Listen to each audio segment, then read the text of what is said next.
get started, but my screen's just gone blank.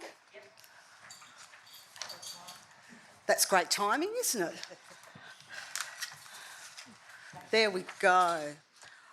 All righty. May I welcome everybody. Full gallery. We need a bigger chamber by the looks of it. But welcome everybody and councillors and staff to the March 26 Ordinary Council meeting. Members of the public are advised that recommendations to council contained within this agenda can be subject to change. Applicants and other interested parties should refrain from taking any action until advice is received confirming council's decision with respect to any particular issue. Any statement or insinuation of approval regarding any planning or development application made during an ordinary council meeting is not to be taken as notice of approval. Anyone who has an application lodged with the Shire must obtain and should only rely on written confirmation of the outcome of the application and any conditions attached to the decision made by council. Council members and the community are reminded that should an exemption resolution be passed, which is not occurring today, this has the effect of making the decision to accept the officer's recommendation as stated in the agenda as the council's decision without change. An audio and visual record will be made by means of live streaming of these proceedings and uploaded to the Shire's YouTube page for viewing. Acknowledgement of country. The Shire of Harvey acknowledges the traditional custodians of the land and their continuing connection to the land, waters and community. We pay our respects to all members of the Aboriginal communities, their cultures and to elders past, present and emerging. Procedural motion, I move that Council suspend Standing Orders Part 8, Clause 8.5, members to indicate their intention to speak and to rise when speaking, to allow members to remain seated when speaking to improve the quality of the audio recording of the meeting. Councillor Coleman, thank you. I'll put that one to the vote. All those in favour? Carried 8-0. Thank you. Record of apologies and leave of absence. I have no apologies. I have authorised a leave of absence for myself for the period Wednesday the 25th of March through to Friday the 27th of March inclusive, and the Deputy Shire President will assume my responsibilities during that period. Councillor Dickinson has leave of absence from Friday the 29th of May through to Friday the 3rd of July inclusive. We have Councillor Holly attending online. So Councillor Holly has requested to attend Tuesday 24th of February 2026 Ordinary Council meeting electronically.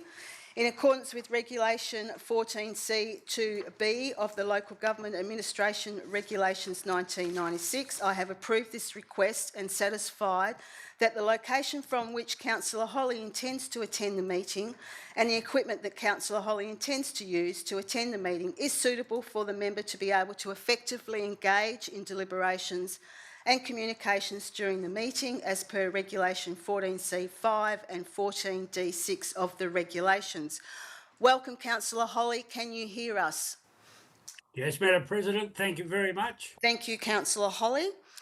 I will now move on to applications for leave of absence. I have an application here from Councillor Hitchcock, who's requesting a leave of absence from Thursday the 2nd of April through to Monday the 20th of April 2026 inclusive.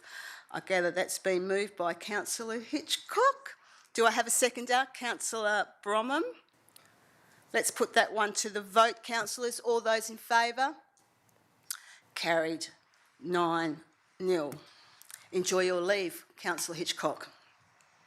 Alrighty, declarations of members and officers' personal interests. There is a number of those that are up on the screen. Are there any others, councillors or staff? Councillor Holly. Yes, just on lot number 401, I would like to declare well, not a personal, but the wording has got me now. Impartiality, interest. Impartiality, correct. Thank you very much. Yeah, and I'll just stay online and make my decision from there. Thank you, Councillor Holly. Any others, councillors? Councillor Bromham. Yeah, I've sent an email through, but an impartiality had its interest in 401 as I've been lobbied by both sides of the argument. I'll say the Chairman's vote on its merits. Councillor Bromham, noted. Any others, councillors? Okay, should they arise during the meeting, if you can just give me a heads up, that would be wonderful. Okay, questions by members of which due notice has been given is nil. Response to previous questions taken on notice. They are on the screen, the responses, and a response will be sent to the relative community member. So we will now move into public question time. And councillors, there are a number of questions. So can I invite Marie Golden to come forward if you're here? Marie? No? All right, I will, Marie's question I'm happy to read out and we'll deal with it administratively. Her question is around regarding the former workers' accommodation site on Paris Road, Australind, recently acquired by the Aspen Group for conversion into all ages rental community and over 50s lifestyle village. Her question is, given the critical shortage of houses available and rents in the Greater Bunbury surrounds, what is the current status of the development and structure plan approvals for this site, and what specific regulatory or infrastructure hurdles are currently preventing these 140 plus rental units from being released to alleviate the urgent need for unhoused people in our community? So we will take that one on notice and we will deal with that one administratively. India Stone. No India Stone. India's questions are around FOGO, and I will read them out, and once again we will deal with them administratively. Given the failure of the regional FOGO processing system linked to Bunbury Harvey Regional Council facility, including contamination limits, capacity constraints and PFAS related issues, what specific changes have been implemented to ensure any future FOGO system will be viable, sustainable and not repeat these failures? And question 2, noting that the Shire of Harvey is a 51% equity owner, which is incorrect, owner of the Bunbury Harvey Regional Council, how is the Shire ensuring BHRC meets its governance and compliance obligations under the Local Government Act 1995 WA, including through oversight mechanisms and the tabling or public release of evidence such as reports, audit findings, compliance assessment or correspondence demonstrating that this oversight is being actively undertaken? Once again, we will deal with that, take it on notice and deal with it administratively. Question number 4 is, question number 3. I have a question here from Leanne Peterson, who unfortunately can't make it, and I did agree to read out this question. It's to deal with the LLC Pool Aquatic Centre, so I'll read it out in part. So the multiple local governments, many smaller than the Shire of Harvey, have recently secured significant funding for aquatic facilities, and she's given a number of examples. Given these examples, why does the Shire of Harvey continue to suggest the city status is needed to secure funding when both smaller shires and other local governments are successfully obtaining funding now, and what is preventing Harvey from achieving the same outcome? The funding for the HVAC system has been on the account since 2015. Funding sitting for over a decade while facilities decline isn't planning, it's a delay. Can the Shire confirm what specific advocacy actions and funding applications have been undertaken, and whether the aquatic redevelopment is being formally treated as stage 2 of the Leisure Centre upgrade, given it currently appears only in forward planning as a business case and not as a defined funded project? Once again, we'll take that on notice and deal with it through administration. Okay, can I invite Mrs. Ferguson to come forward? Bingo, we've got Mrs. Ferguson in the house. So, Mrs. Ferguson, if you could just state your name and your address and provide your question, please. Thank you. Sheila Ferguson, Unit 4, 58 Old Coast Road, Australind. The CEO has informed me that I must ask each time for my questions and background information to be recorded as I present them and not summarised as permitted by standing orders, and I now make that request. Firstly, matters behind closed doors. At the council meeting last November, I asked why the item relating to the possible sale of 10 Mulgara Street, which was to be taken behind closed doors, did not state what council was being asked to vote on.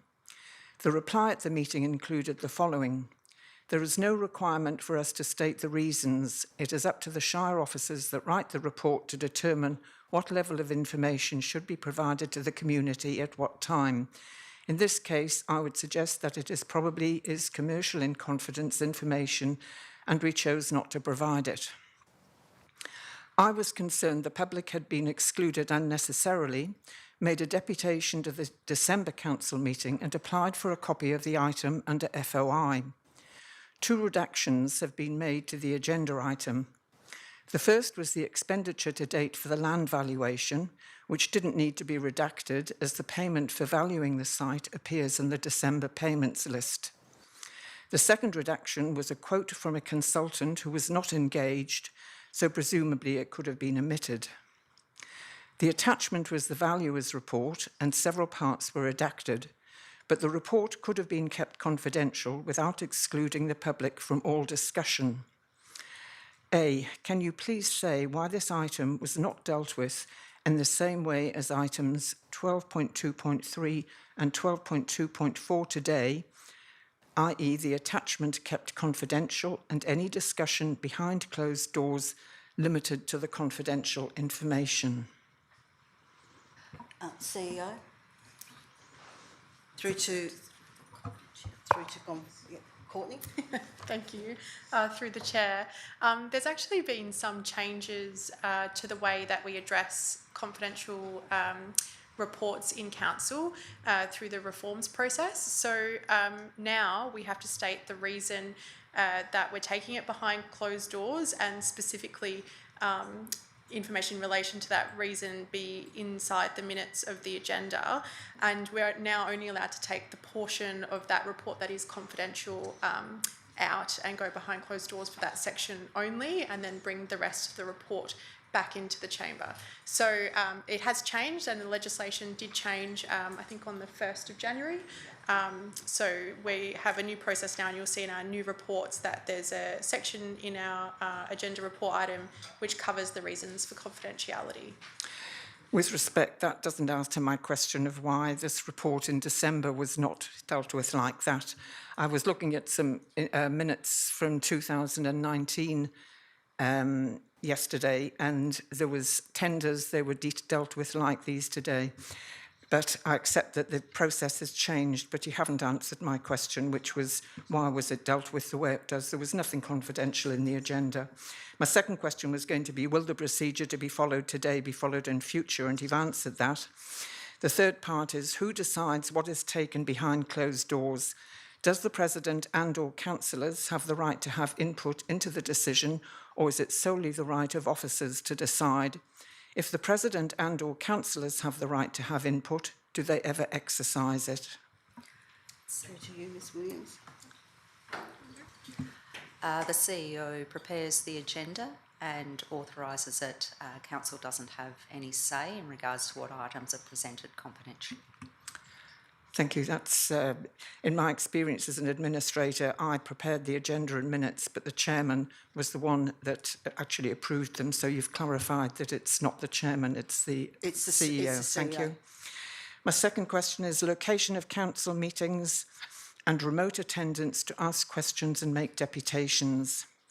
Given the rising price of petrol in the last 3 weeks and shortages likely, the return trip of 70 kilometres from Australind, where most of the Shire's population live, to Harvey, where council meetings are held, costs a significant amount. The President has said that she is willing to ask questions on behalf of members of the public, but this is unsatisfactory as it doesn't allow the opportunity for questions or clarification. As a matter of urgency, will you investigate allowing members of the public to ask questions and make deputations electronically? Thank you for your question, Mrs Ferguson, and I'll take that one through to the CEO. That has been raised by another community member, and it's something that we're currently researching. Thank you. To save me having to come up to Harvey again next month, may I ask a further question arising from the response to one that was taken on notice at the last meeting? I've got a few other questions, Mrs Ferguson, so I'll see how I'm going for time. Thank you. Thank you. Mrs McGregor, if someone could just assist with the microphone. Thank you, Councillor Morley.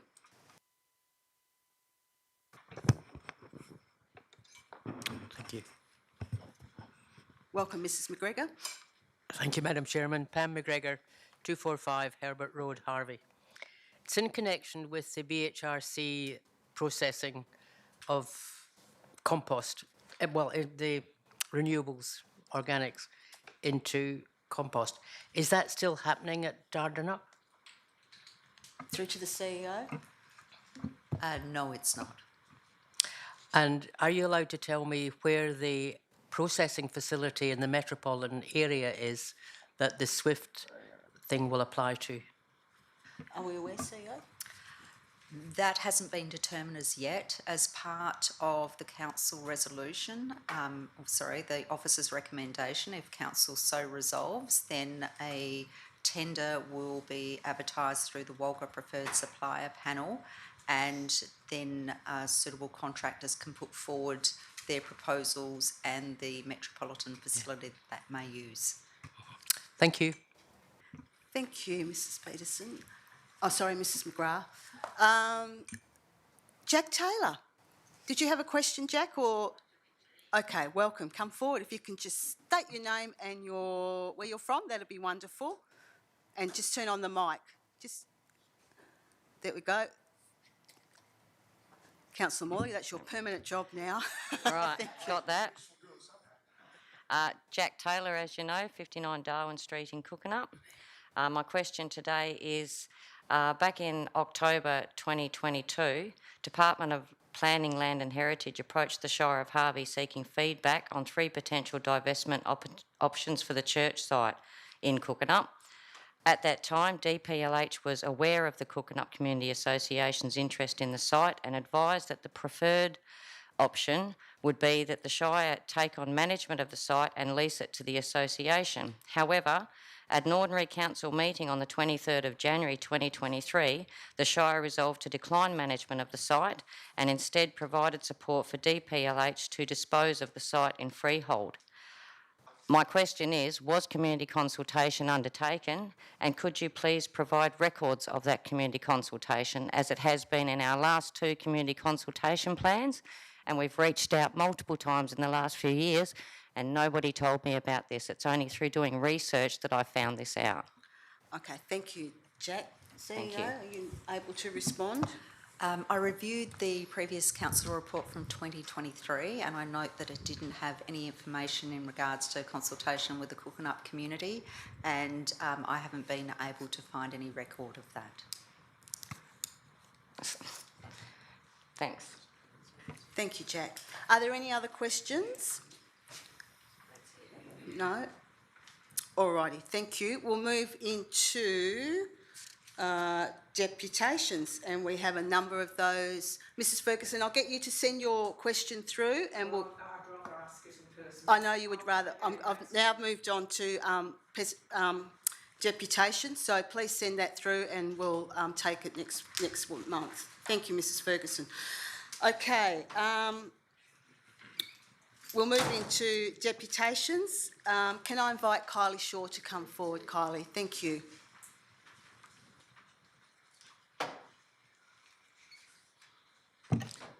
I'm Kylie Shaw. I'm a Senior Planning and Development Consultant with Harley Dykstra Surveyors and Planners. Thank you, Madam President and Councillors. I'm making this deputation on the structure plan for Lot 401 Forest Highway. This deputation seeks to clarify several matters raised in the officer's report and previous deputations, particularly in relation to zoning, density, servicing and the role of the local planning strategy. Considerable weight by other deputations to the agenda briefing last week was placed on the local planning strategy However, it is critical to recognise that the local planning strategy is a high-level strategic document, not a statutory instrument that determines the planning outcomes in isolation. If we look at the plan on the screen now, you will see, for instance, Treendale East is still shown as general and priority agriculture. The rural residential development on Treendale Road on the east of Meadow Landing was not identified within the strategy at all for further development, yet has progressed with an approved structure plan. This demonstrates that the strategy is not a definitive, and planning decisions must consider current servicing capability, infrastructure provisions, and also the current local planning scheme zoning, rather than rely on a static document such as the local planning strategy. The subject land, which is lot 401, has been identified as urban development within the local planning scheme, which is LPS 2. Importantly, the zoning applied is consistent with that of Treendale East and Treendale South, which has been planned to accommodate residential growth at urban densities of R20 and R40.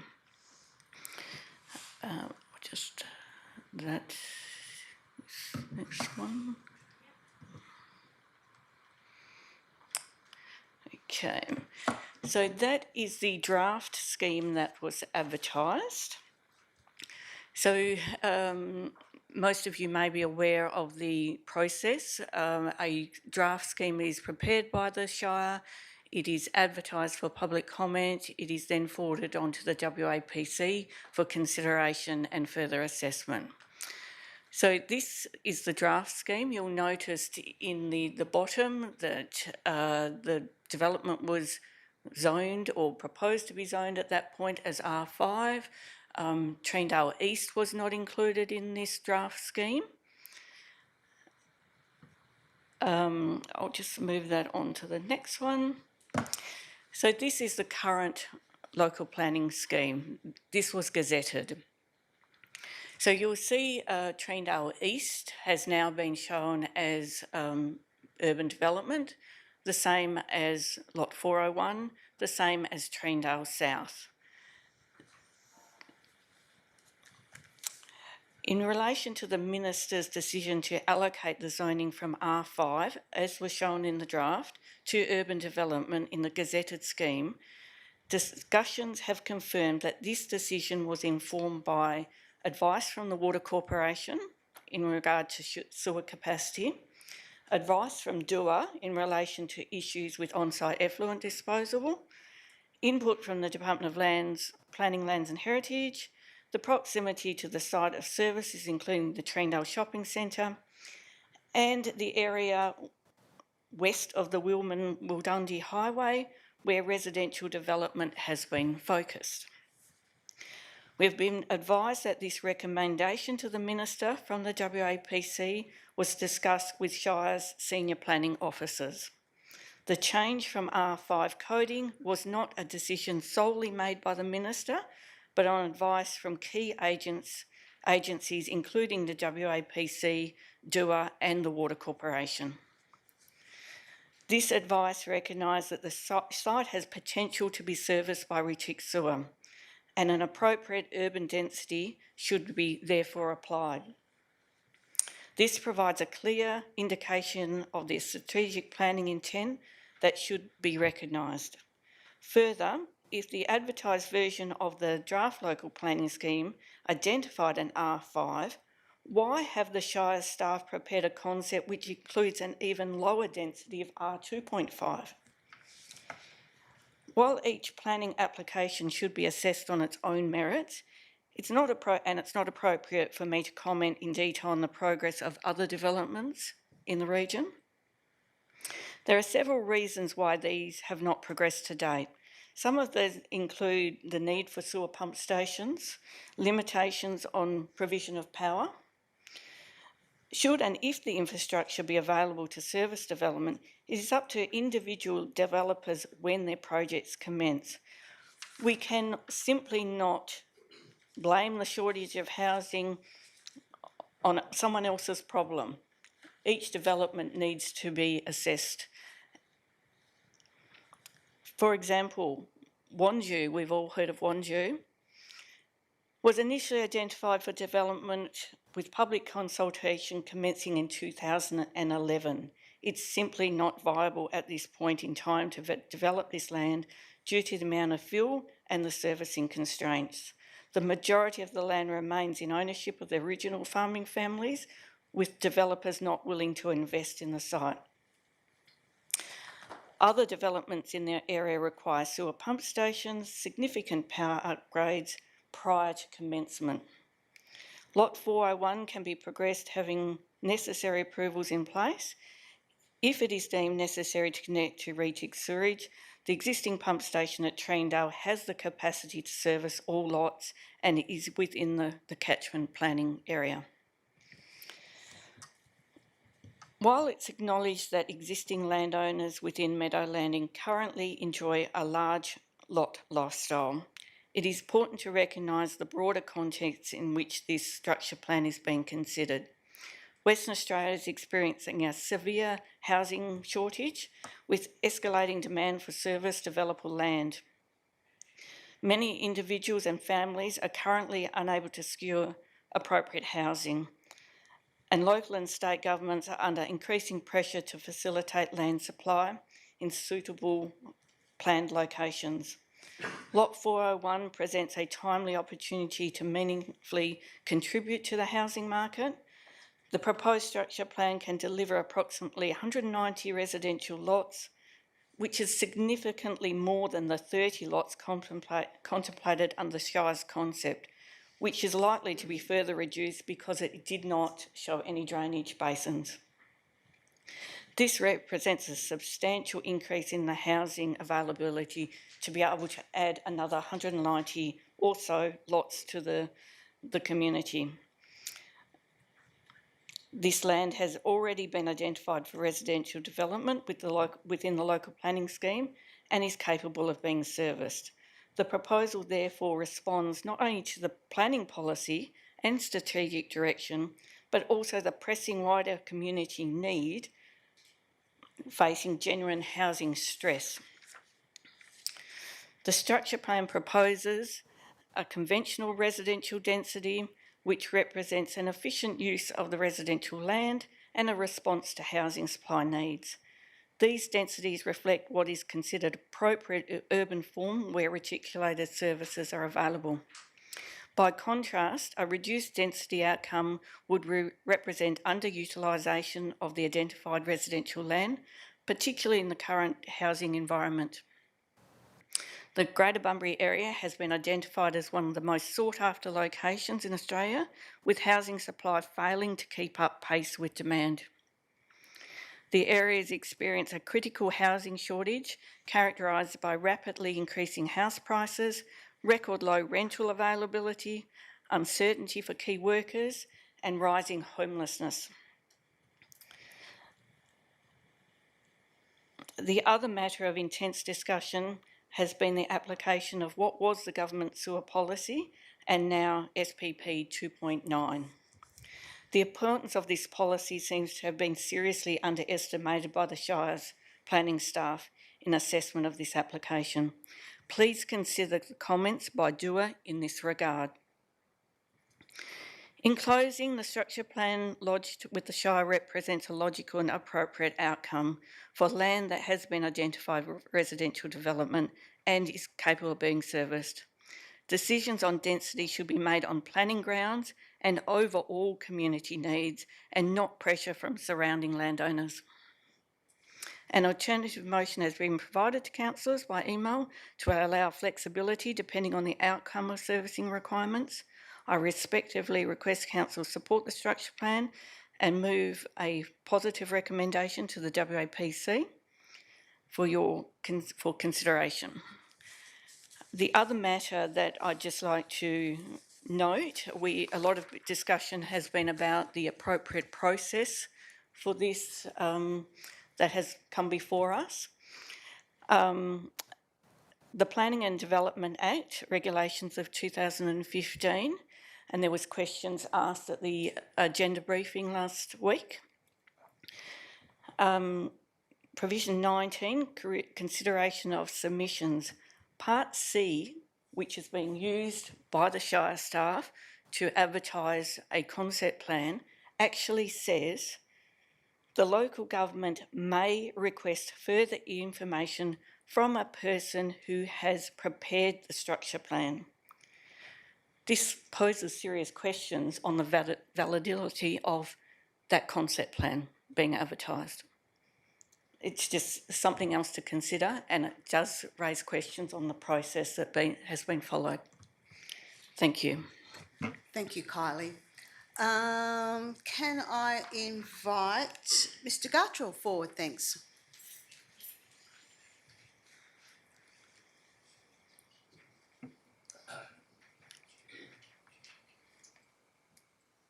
Welcome, Mr. Gartrell. Raymond Gartrell, 394 Clifton Road, Brunswick Junction. I am the owner of the lot in question, 401 Raymond Road, and have owned that parcel of land for near on 25 years.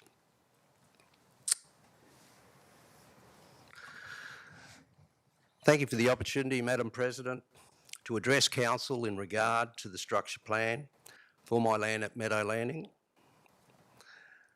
I simply wish to make clear my position relating to the structure plan which has been put in writing to Council, and you would have received that today. Should the West Australian Planning Commission decide that my land will not be required to be sewered, then I would be agreeable to develop that land to an R5 density minimum lot size, 2,000 square metres. On the other hand, should the West Australian Planning Commission decide that that land will be required to be connected to the sewer, then I would pursue a density of R2030/30 in line with my original structure plan submission. I questioned at last week's Council briefing session where the staff's R2.5 density recommendation for my land came from. It simply has no connection to the previous zoning of the land as special residential or the Council's proposed R5 density under the new town planning scheme, which we now know has been adopted. Both the previous and proposed zoning allowed a density which provided for a minimum lot size of 2,000 square metres. There is simply no planning credibility in this recommendation to reduce density to R2.5. An ambit claim will never hold up in any planning forum or debate. Let me simply paint a picture, a hypothetical picture, in layman's terms, for everyone in this council chamber to understand what staff are recommending.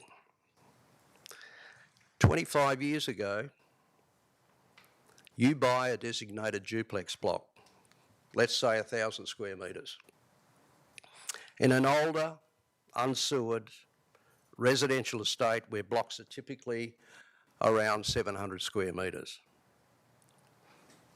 The estate gradually gets built out with single homes over time. Then the government steps in, as they did in the past, and provides infill sewerage to the estate and rezones the land to a higher residential density. Under those circumstances, you apply to the council for a quadruplex on the land in accordance with the zoning, underlined in accordance with the zoning. The council advertises the proposed development and the local residents all oppose it and lobby council to reduce the development to a single residence. I'm tipping that if you own that duplex block, you would be a little bit more than slightly miffed.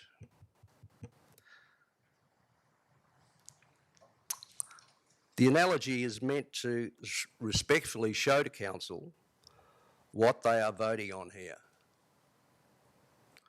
Although the scale is quite different, the planning, entitlement, and fairness principles remain the same. Thank you, Madam President. Thank you, Mr Gartrell. Thank you. Mr Dennis Earnshaw, please. Welcome, Dennis.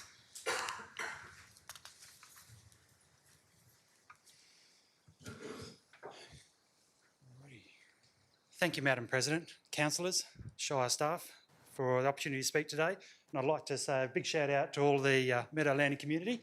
Thank you for coming here today to hear this presentation. Madam President, our community seek that the council reach a decision whereby the officer's recommendation is accepted. That's where we're here today for. The officer's report details a unified voice of the community that low density design is both accepted and supported. We have discussed in detail the community impact of a high density design within that established community, which is low density. We have shown the concerns of the community with the current LSP design, concerns of amenity, traffic, privacy, security, conflicting lifestyles. We can't forget the history of where we are today. This is the LSP that's been proposed. It has a high density which is inconsistent with the community and the local planning strategy. Meadowland community had an overwhelming singular response when they saw this. This is the wrong design for this established community. We've said before, we want the development, but not this design. Council agreed with our responses, made a good recommendation, and carried to accept the officer's recommendation to modify the LSP. Makes sense.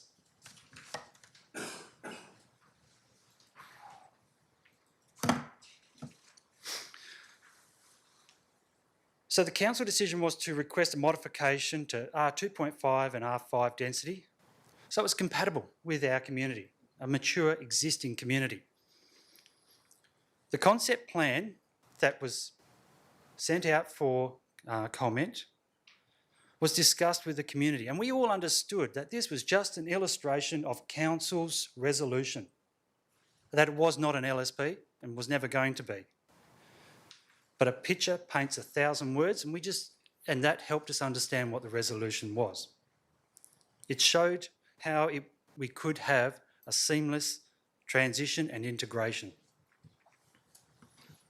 in contrast to the high density. A new development consisting of R2.5, R5 will enrich the Meadow Landing community. It will continue the identity.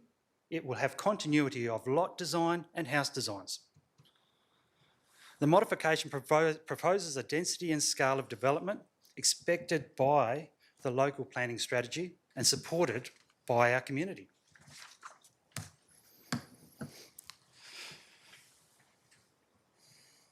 So the council have an orderly and proper planning process, and it starts with that local planning strategy. Although some say it's not an important document, it starts the planning.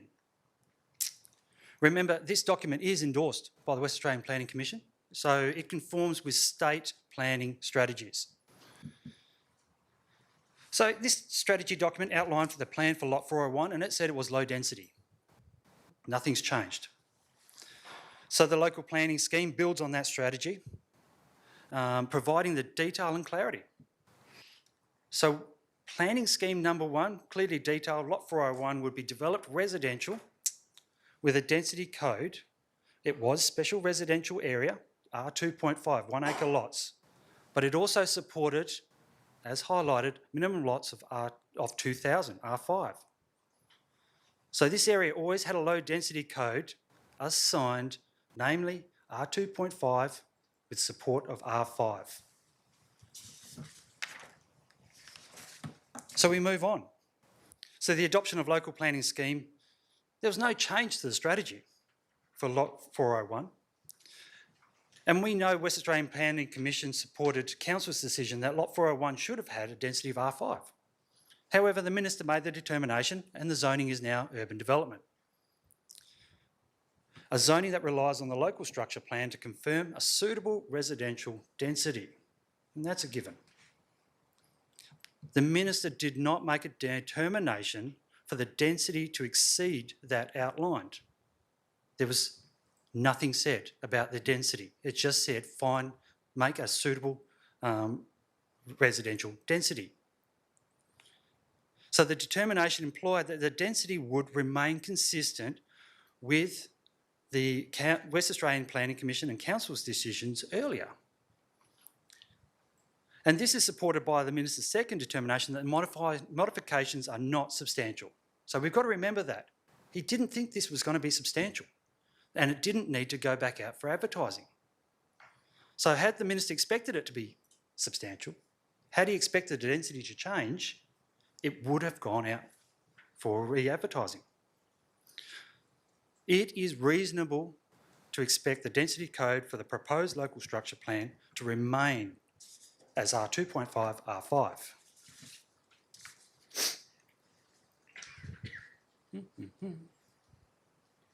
Crystal, could we... Thank you.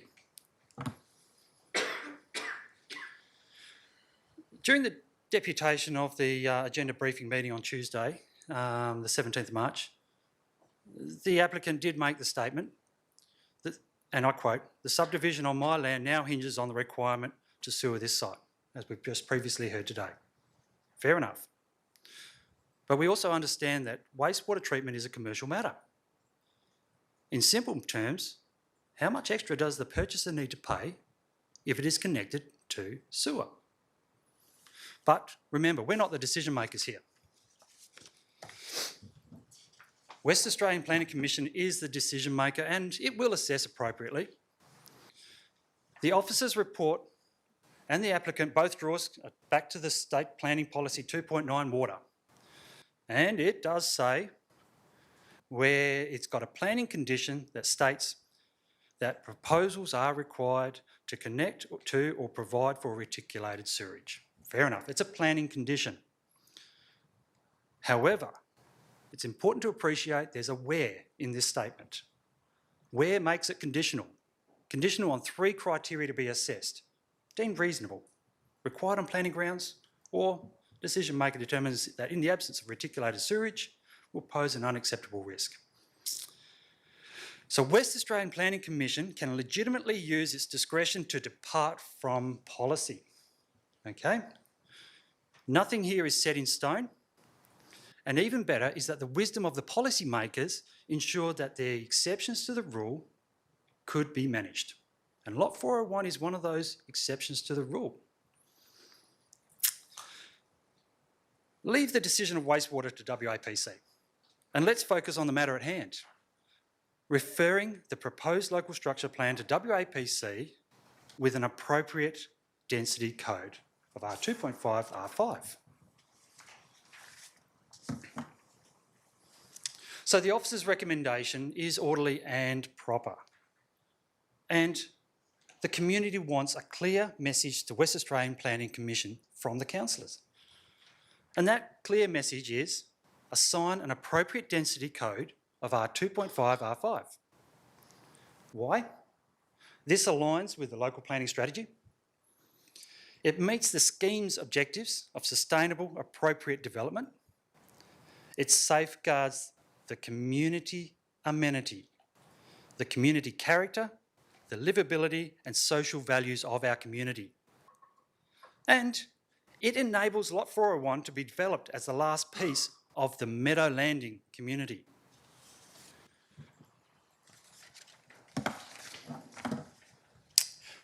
The process of the community consultation, it's been long, but it has ensured that the decision maker of the proposed local structure plan has a complete perspective, okay?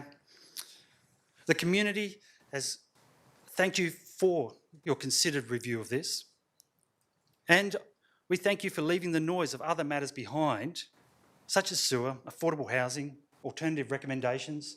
Leave that behind and focus on the matter at hand. The officer's recommendation is supported by the community. We place a high level of importance on ensuring that the proposed local structure plan is referred to the WA Planning Commission with an appropriate density code of R2.5, R5. So with that said, the community seek that Council accept the officer's recommendation. Thank you. Thank you, Mr Earnshaw.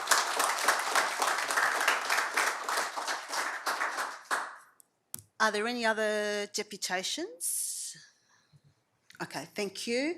I'll move on to petitions. We did receive a petition from Wendy Haynes in relation to the installation of air conditioning to Settlers Hall. Unfortunately, councillors, the petition does not comply with our local law and therefore cannot be accepted. However, and this will be communicated to Wendy Haynes, who submitted the petition. I'll now move on to announcements by presiding members or CEO without discussion. I do have two announcements. Firstly, I would like to acknowledge the efforts of the Harvey Main Street Committee for another fantastic Harvey Harvest Festival. I believe this has been running for about 27 years and has now morphed into a 3-day event with a number of outstanding events being held in our region. Events like this don't happen without the dedication and partnership from volunteers, from our local businesses and support from the community. So well done to ex-councillor Joe Capagrego, who I believe has been the chairperson for Harvey Main Street for many, many years. To the Harvey Main Street Committee and to all those volunteers that assisted in putting the town of Harvey on the map for those 3 days. So congratulations to them. Secondly, I'd like to take the opportunity to recognise the councillors, the Shire staff and our regional artists that contributed to a very successful Shire of Harvey art exhibition. It was a very professional event, showcasing some outstanding and amazing level of artwork. So congratulations to all of the artists and staff and councillors that participated in that event as well. So well done. CEO, did you have any other points? Thank you. I'll now move on to confirmation of minutes. So councillors, we have the ordinary council meeting which was held on Tuesday the 24th of February. There is a recommendation that the minutes be printed be confirmed as a true and correct record. Do I have a mover for that? Councillor Morley, thank you. A seconder? Councillor McCarthy, is there any discussion? Councillors, we'll put that one to the vote. All those in favour? Carried 9-0, thank you. Also, receipt of minutes from the Local Emergency Management Committee that was held on Monday, the 9th of March. Once again, that there's a recommendation that they be received. Do I have a mover? Councillor Coleman, thank you. A seconder? Councillor Morley. Any discussion? I'll put that one to the vote. All those in favour? Carried 9-0, thank you. Councillors, before we move into reports, I'd like to put forward a procedural motion to bring forward item 12.3.2, proposed structure plan, lot 401 Forest Highway, to bring that forward in the agenda. Do I have a mover? Councillor Coleman, thank you. A seconder? Councillor Bromham. Actually, I moved it, but it's okay, Councillor Coleman. Won't you? That's fine. We'll put this one to the vote, councillors. All those in favour? Carried 9-0. So we'll move forward to item 12.3.2 in the agenda, when I find it here. Alrighty. Okay, councillors, we have an officer's recommendation here. Do I have a mover for the officer's recommendation? Councillor Morley. Thank you. And a seconder? Councillor McCarthy. Thank you.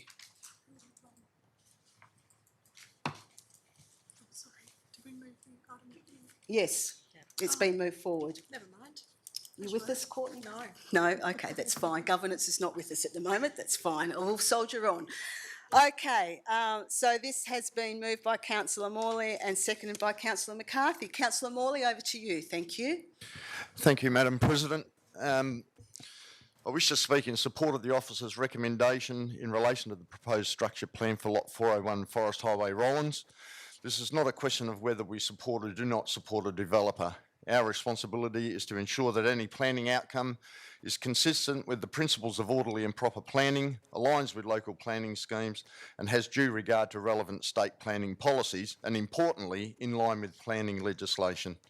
In my opinion, the officer's report provides a thorough and well-reasoned assessment of the proposal against those requirements. Council has previously considered the matter and resolved to request specific modifications, namely a reduction in density to a mixture of R2.5 and R5, and the appropriate transitional outcomes between new development and existing lots. These were not arbitrary requests, they were grounded in legitimate planning concerns relating to compatibility, amenity and integration with the established Meadow Landing estate. It is also relevant to note the applicant did not provide a modified structure plan addressing those requested changes. In response, the officers acted within the provisions of Clause 19 of the deemed provisions, which includes noting Section 72(1) of the Planning and Development Act, and to prepare and advertise a concept plan that reflected Council's intent. This ensured that the community had a clear and transparent understanding of what the modified outcome could look like and allowed for meaningful feedback. In my view, that was an appropriate and responsible course of action. Turning to the planning merits, one of the most significant considerations in my view is the existing character and surrounding development. The Meadow Landing estate has evolved over approximately 25 years as a predominantly low-density residential area. The introduction of a higher density enclave in this location would be inconsistent with that established pattern and would not represent any coherent or orderly planning. The officer's recommendation density of R2.5 and R5 provides a far more appropriate outcome. It ensures compatibility with surrounding development and incorporates suitable transitions to protect the amenity of existing residents. Amenity in this context is not an abstract concept, it has great merit of consideration. It relates to the reasonable expectations of residents who have invested in their properties based on the existing character of the area. In relation to servicing, particularly sewerage, I acknowledge that this has been raised as a justification for higher density. However, the planning framework, including state policy, planning policy 2.9, seems to me to require due regard rather than rigid application. The evidence indicates that comparable stages of the estate have been developed successfully without reticulated sewage, supported by appropriate on-site wastewater systems. This further supports a lower density outcome as being both practical and consistent with the locality. In this case, the key planning issues, density, amenity, interface and servicing, have in my view been appropriately addressed in the officer's report. And it is also worth noting that Council's role at this stage is to provide a recommendation of the West Australian Planning Commission supported by sound reasoning and proper process. I believe the officer's recommendation achieves this. And in closing, I consider the officer's recommendation strikes the appropriate balance between enabling development and protecting the established character and the amenity of Meadow Landing community. It is consistent with the local planning scheme, supported by relevant state planning policy and aligned with the principles of orderly and proper planning, and for those reasons I support the officer's recommendations. Thank you, Councillor Morley. Councillor McCarthy as the seconder. Most of the points that I was going to bring up, Councillor Morley has so eloquently stated. The result of our previous decision was for the proponent to come back with a modified plan, and that was declined. So, yeah, I support the officer's recommendation. Thank you, Councillor McCarthy. Do I have a speaker against? A speaker for? I will speak for the officer's recommendation, and only to reinforce some of the concerns that I raised last time over and above the need to connect to reticulated sewerage. One of the issues I raised last time was the impact of traffic. So under the current proposal, the number of daily vehicle movements is anticipated to be 20 times greater than the number of current vehicle movements, and it's highly likely that the traffic will have significant impact on the amenity of the existing residents, with potential increased interaction between pedestrians and cyclists. It is assumed that Warburton Street will be utilised by 90% of the vehicles for access and egress. This equates to an estimated 1,375 vehicle movements per day utilising the road that currently services 8 residences, or approximately 64 vehicle movements per day. In short, this substantial increase in traffic volumes will have significant impact on the safety of pedestrians, cyclists, road users and the amenity of the area. The density levels proposed by the applicant are disproportionately high compared with the established character of Meadow Landing. This inconsistency risks creating the abrupt transition between built forms, therefore adversely affecting the visual amenity, privacy and neighbourhood cohesion. The proposed modification allows for a sufficient and suitable transition from a planned high-density build to the already well-established Meadow Landing community, and sufficiently mitigates the detrimental impacts on the amenity and the living quality of the existing residents. Another concern I had was with the public outdoor spaces. They are important and should be designed with people in mind, offering opportunities for people to meet, socialise and bring vitality and identity to a place. The original plan allocates a nominal quantity of public open space. The quality and usability of these areas appeared limited. Public open space should be functional and able to accommodate a range of passive and active uses, and I don't believe this was achieved within the plan proposed by the developer. The applicant's proposal in its current form would not meet the objectives of livable neighbourhoods, as this would create a pocket of high density development within a low density area. Livable neighbourhoods clearly states that new development should not diminish the local character and the amenity of existing developments.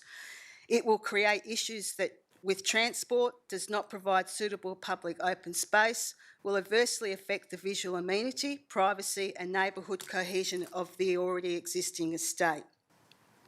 In conclusion, I do understand the applicant's position and the challenges facing developers today.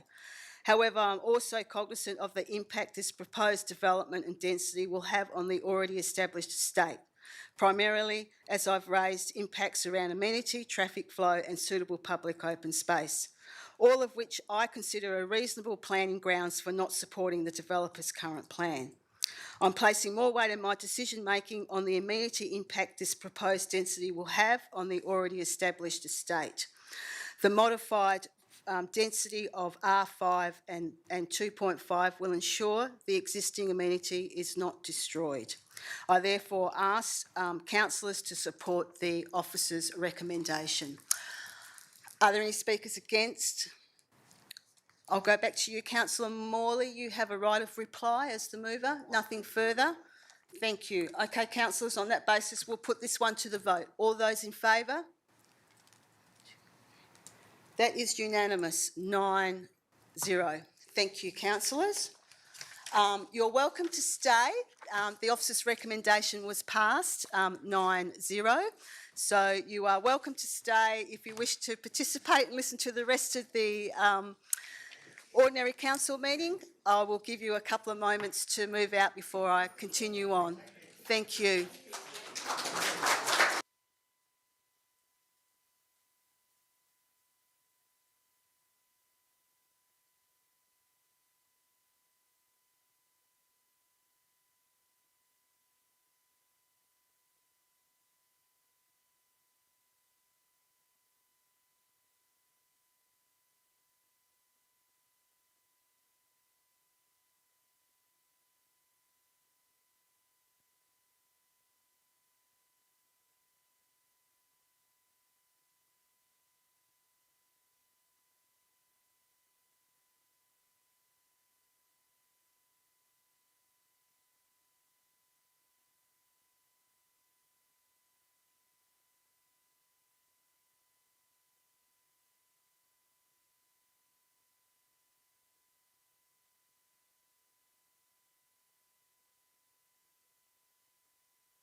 All right, councillors, we'll now assume the agenda as is. So we'll move into 12.1.1, which is the Southwest Country Zone meeting.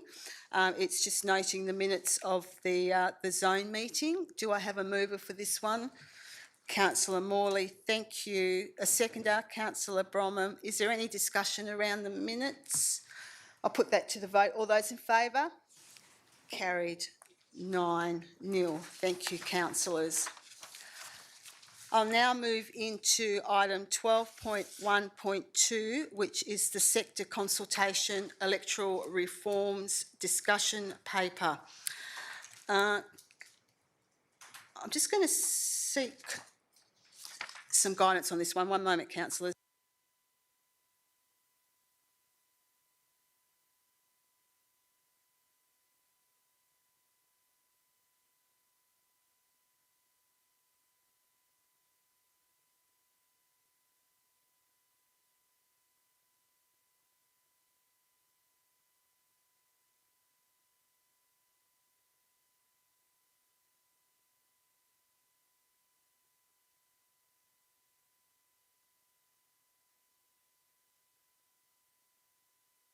I was seeing if I could actually separate the two, but the officer's recommendation actually refers to attachment 2, which considers both the compulsory voting and the 2 versus 4 year term. So I'll deal with it as is, as the officer's recommendation. So do I have a mover for the officer's?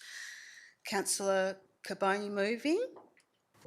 Can I move it with an amendment, I think, to attachment 1, which deals with the fixed terms? Yes, you can. But we'll move it to get it on the table, and then I'll deal with that amendment. Yeah. Okay, so you're happy to move it. Do I have a seconder? Councillor Bromham. Okay, Councillor Carboni, we'll deal with your amendment. Thank you. So I'm moving the amendment to attachment 1, which is to revert back to the as is, or the 2 year alternate terms, 4 year fixed terms, but up for election every 2 years, instead of the 4 year fixed terms that they're suggesting.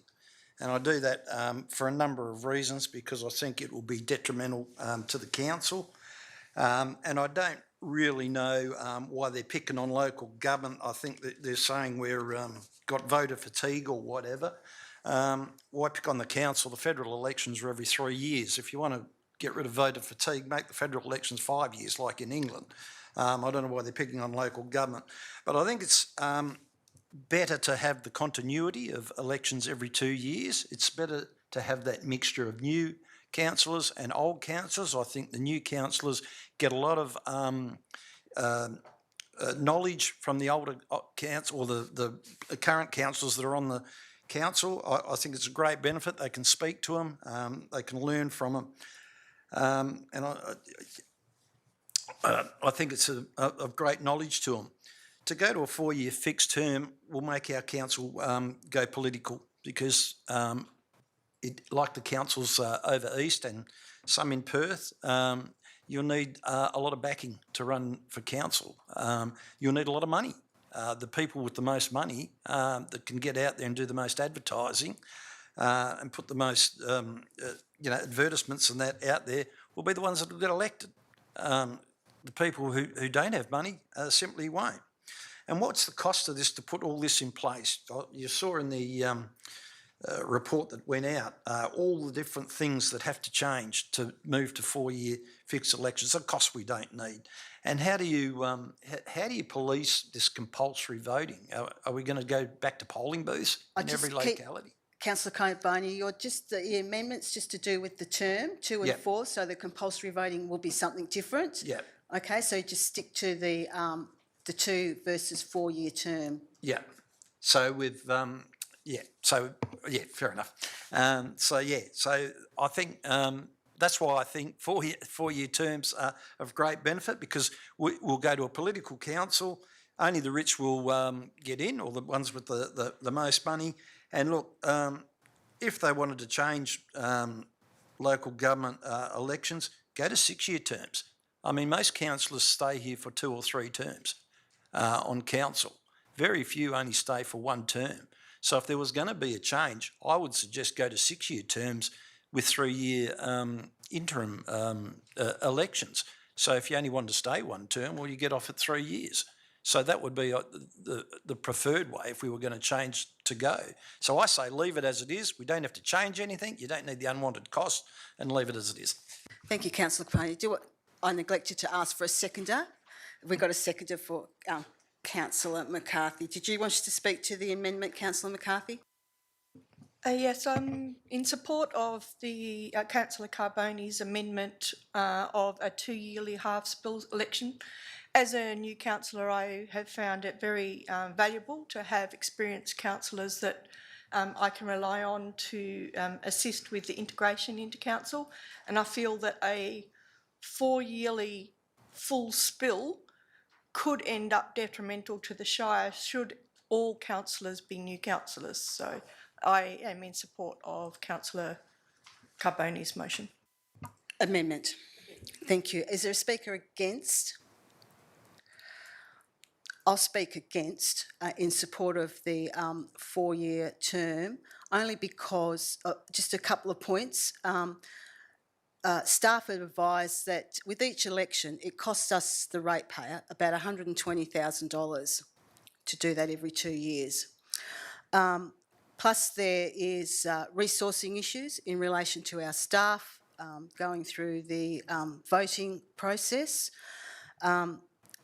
We go into caretaker mode now, so that means every 2 years we will go into a caretaker mode, which basically means we can't make any main decisions for about a month before the elections. There was a comment there that there's a chance that we may have a full spill. Historically, that's not occurred. Generally, around about 50% of councillors that have been sitting elected councillors are returned to their seat. So very rarely would that happen. So I'm actually in support of moving to a 4-year term. I think that provides stability in the council. It enables actions and objectives within our plans to actually be carried out by that council, and provides some consistency and some investment in the training that councillors undertake as well. So I am in support of the officer's recommendation to move to a 4-year term. Question, Councillor Coleman, yes. Thanks, Madam President. So what would we need to do if we want to support a 4-year term, if I would like to propose a 4-year term but with a half spill? Is that another amendment? In regards to my understanding, and correct me if I'm wrong, CEO, we are discussing the position from Welga. So the Minister has indicated that she is considering a 4-year term. Yep. Welga has requested the 139 councils to put forward their position in regards to a 2-year term versus a 4-year term. They haven't suggested a 4-year term with a half spill. That's not in the up for consideration or comment in regards to Welga determining a position. Would that be right, CEO? Yes. Yes. Yeah. Speaker 4, Councillor Carboni's amendment. Councillor Coleman.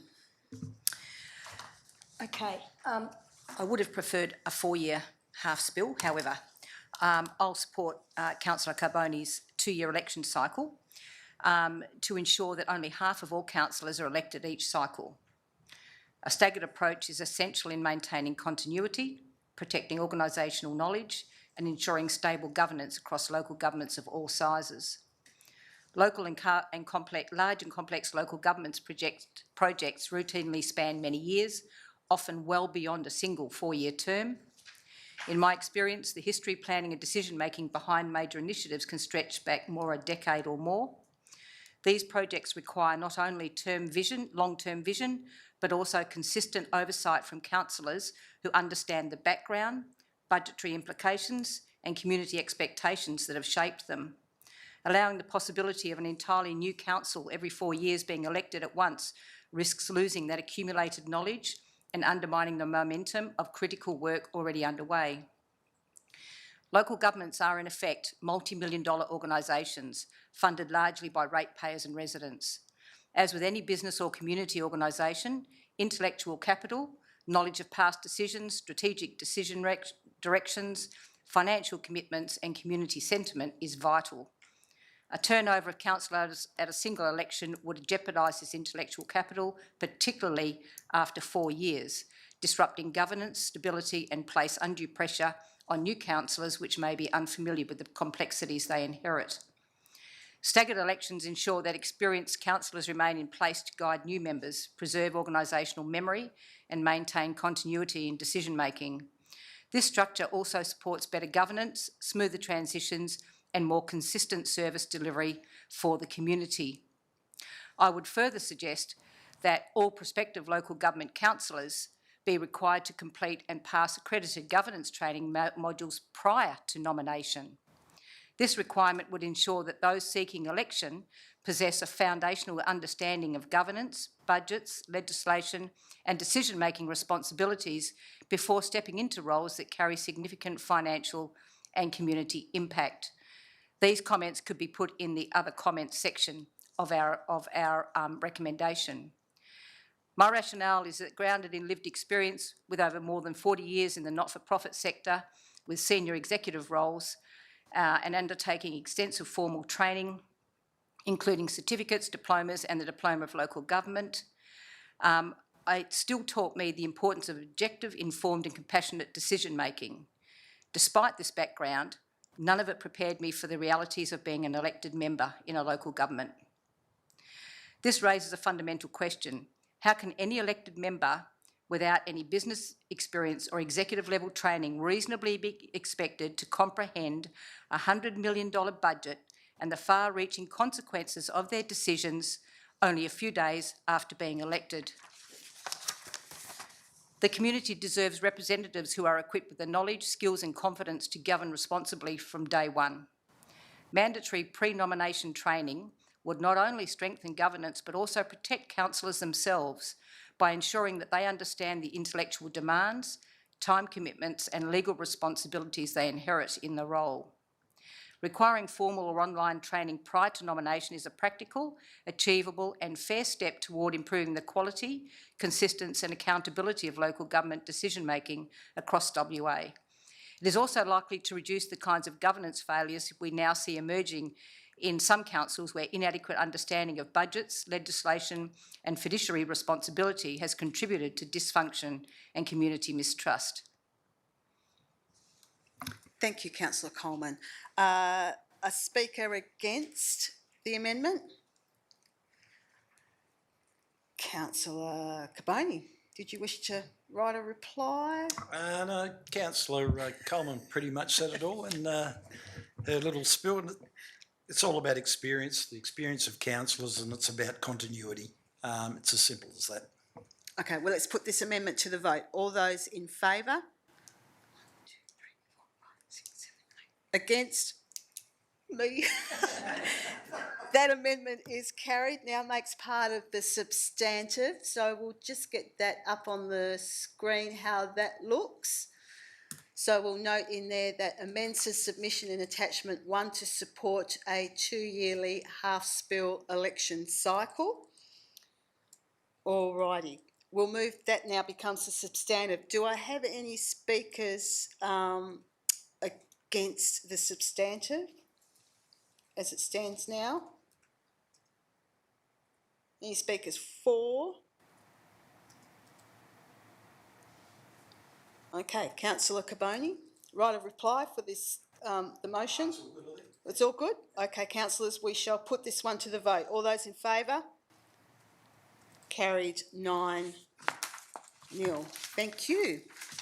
I'll move on to item 12.1.3, Model Code of Conduct for Councillors.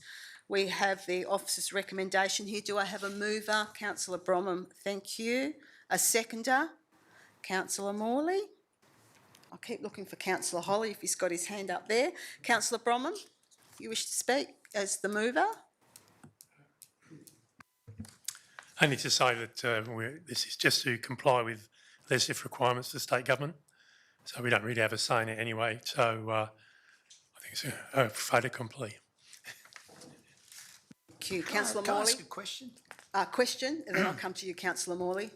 Just in the Act and the regulations that I read, it doesn't mention penalties. Is that for any reason? CEO. There are penalties, but I'm just not sure where they are situated in the regulations.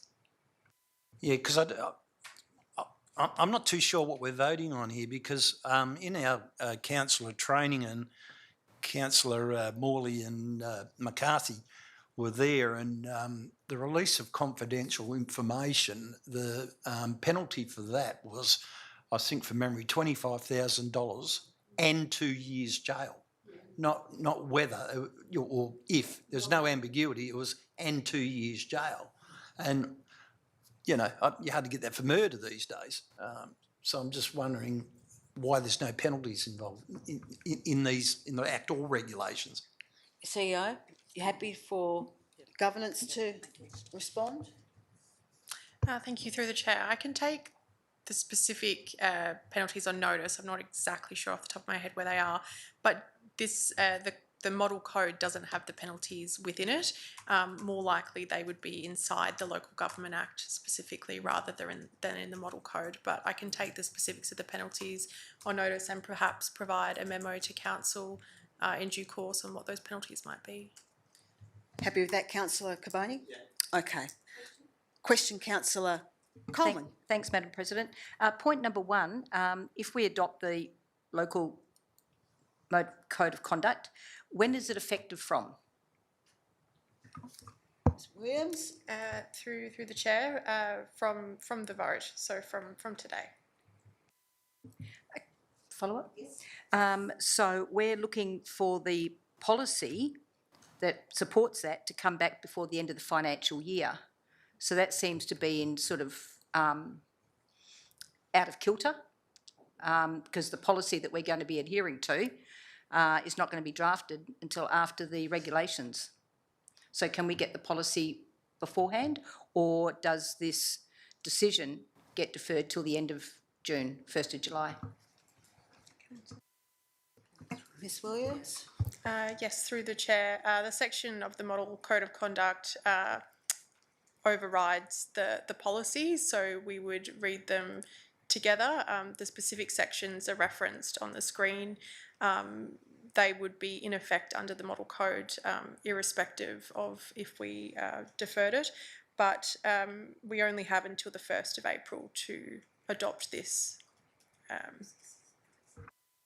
So, yeah, as per the resolution on the screen. So to be clear, we could find ourselves in effect following the local code of conduct be in breach of our own policy. Councillor Coleman, in point 3, it says to include updating the Code of Conduct Behaviour Complaint Policy, and then the request of council was for it to be brought back for additional review. So point 3 says that it will be updated. So just a question to follow up on that. If it's going to be updated anyway, why is it coming back to council? Because my understanding it was coming back to council for review to make sure that we were happy with it. So why would we have a report from staff and incur extra staff time if we don't need to? My understanding was to bring the policy back for review was because the Model Code of Conduct is the bare minimum that's expected of councillors. So in our policy, we may determine that we want to do something over and above the bare minimum of this Model Code of Conduct. So we're bringing it back to have a review to see whether we are happy with what's in our policy. We may want to apply something a bit put more weight towards a particular part of the policy that enhances that model code of conduct or reinforces it even further. That was my understanding as to why we were bringing it back, the policy for review. Could I just make a request then that once this is updated, because we won't see it, could we get that sent out to all councillors, please? Yeah. That's an administrative request? Yeah, Yep, we thank can you. do that. Thank you. This could be my last meeting. Was that a question, Councillor Holland, or a discharge? No, you'll be fine. Thank you, Councillor. I wonder where that voice came from, but yes. All righty. Do we have a... Councillor Morley, I'm coming back to you as the seconder. Did you wish to say anything? Only reason that I would support this is it's a legal requirement that we do it. So let's get on with it. Okay. Is there any further discussion, councillors? Let's put this one to the vote. All those in favour? Carried by absolute majority. Thank you very much. All right, we'll now move on to Infrastructure Services 12.2.1, the Harvey Quindanning Road Project Viability Review. We have an officer's recommendation here. Do I have a mover? Councillor Bromham. A seconder, Councillor Dickinson. I'll go to Councillor Bromham first, and I know you have an amendment, Councillor Dickinson. I should deal with the amendment first. I'll deal with the amendment first. So, Councillor Dickinson, I know you have an amendment. Yes, thank you. And is it up on the screen? Yes. So I asked for this amendment to be a consideration because I had some... One moment, I'll just get a seconder because I've... Councillor Coleman, thank you. Sorry, Councillor Dickinson, the floor is yours. Thank you. Thank you. I had some concerns with the officer's recommendation, which for the most part I totally agree with. But my concern was that if the recommendation was approved by council, that the Harvey Quindanning Road project could be affected by future plans of upgrading it. So I asked staff to consider this amendment, because I appreciate that there is land tenure issues. We had the same thing with the Harvey Mile-up Road when that was being upgraded. And we've also had it previously with the Mornington Road when that's been upgraded. So this road is not actually unique in the Shire in its status. But I believe that there are benefits to still having this on the table for improvement, because it would assist with the connectivity of our Shire and our neighbouring local governments, as in Boddington. And I also think that it is a good opportunity that tourism could be developed, and it would make the road a lot safer. I realise that now currently the road condition limits the amount of traffic on it. That's one reason why when the traffic monitors were put out there we did not have a high vehicle usage, is because I believe the condition of the road.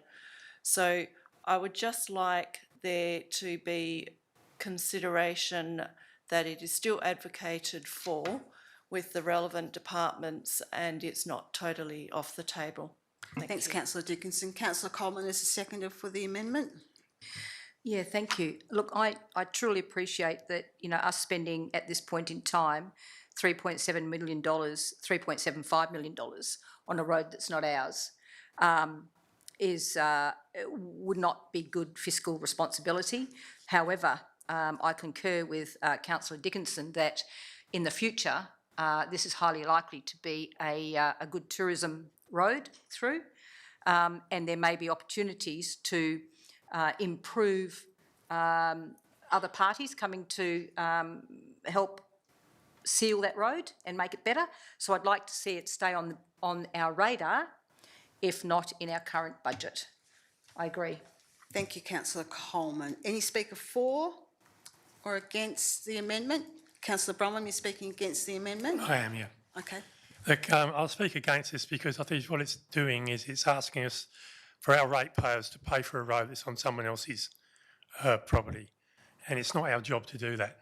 Now, if this was an amendment that said something along the lines to advocate to the state government to improve the road between Harvey and Quindanning, then I would have no issues with that. But actually spending our ratepayers' money to build a road on someone else's land is something I simply wouldn't do. I think it's, I understand the good intent, and I think there's other ways of doing this, but definitely not to put it there as something that we're going to do in the future or pay for in the future. Question, Councillor Coleman. Yeah, thank you. Can I just clarify with Councillor Dickinson whether Councillor Dickinson is proposing that we still spend that money as well as continue discussions, or whether we discontinue the money spending at the moment and continue discussions for future of the road, please? So point of clarification, Yeah. Councillor Dickinson. So I've asked for amendment. I support the rest of the officer's recommendation, but I just want it to be a consideration to progress discussions with the relevant parties. So I'm not saying that we spend money on the road right now. If you look at, and I mean, I can't see all of it on the screen. Just a point of clarification, so you're... Yeah, sorry, yeah.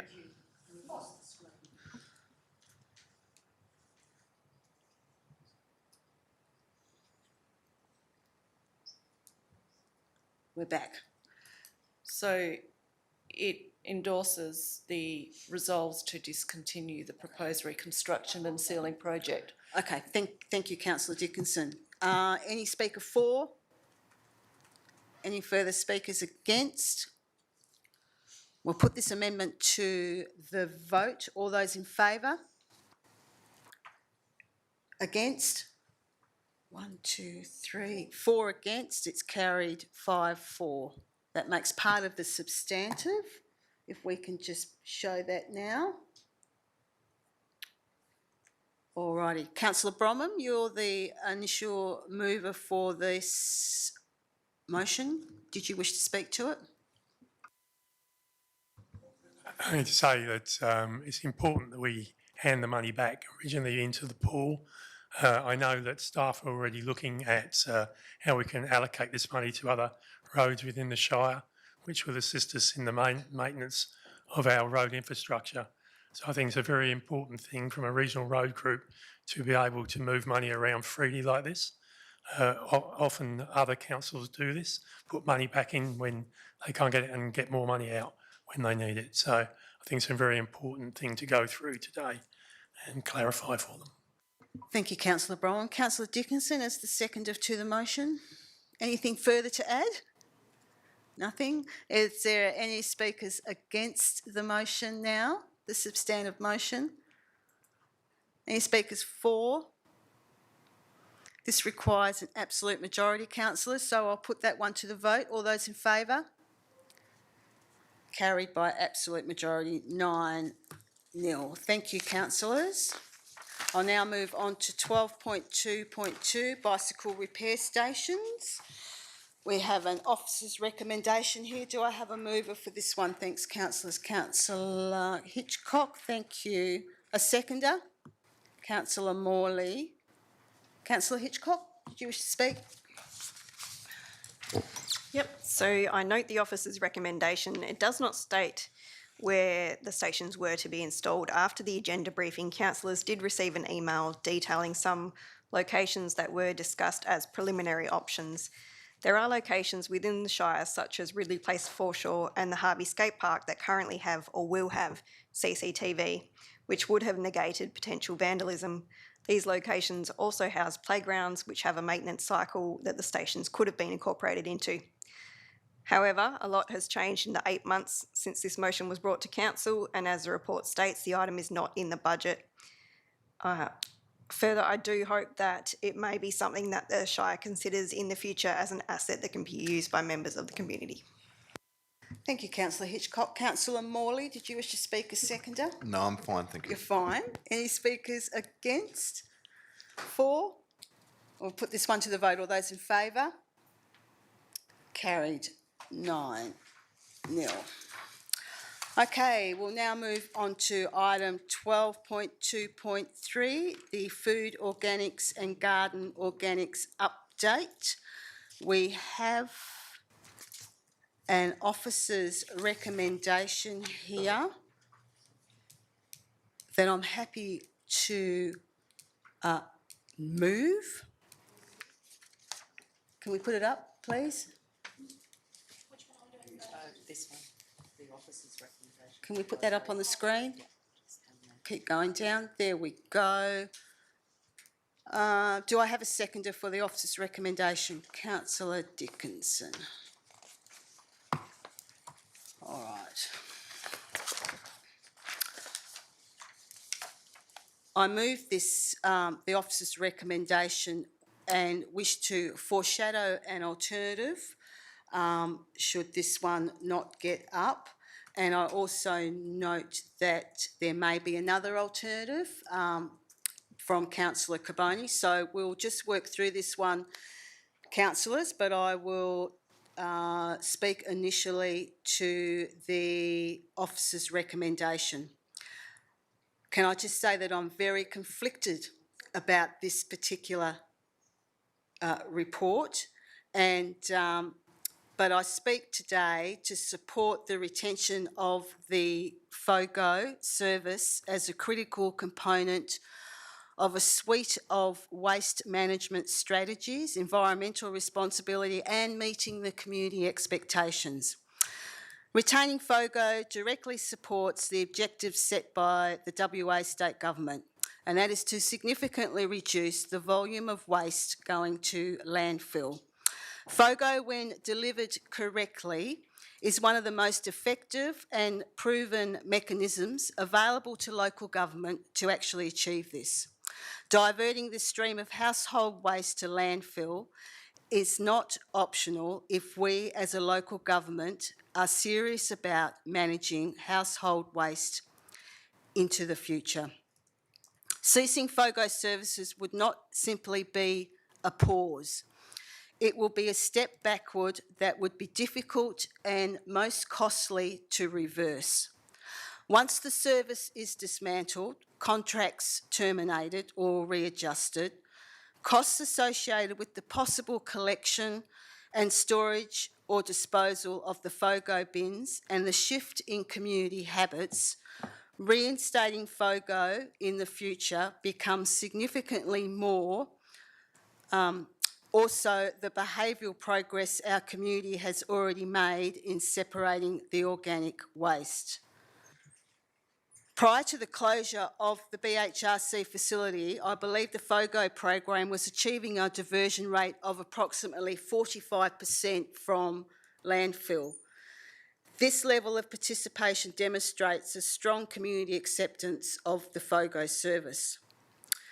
The current state government subsidy provides a valuable window of opportunity. It affords the Shire of Harvey, along with the other participating southwest local governments, time to further investigate a longer-term solution with the ultimate goal of returning FOGO processing to the southwest and not transporting it to the metro.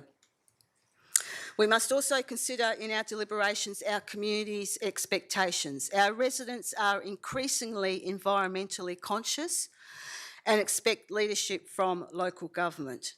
FOGO services are a practical way for households to contribute to sustainable management of waste.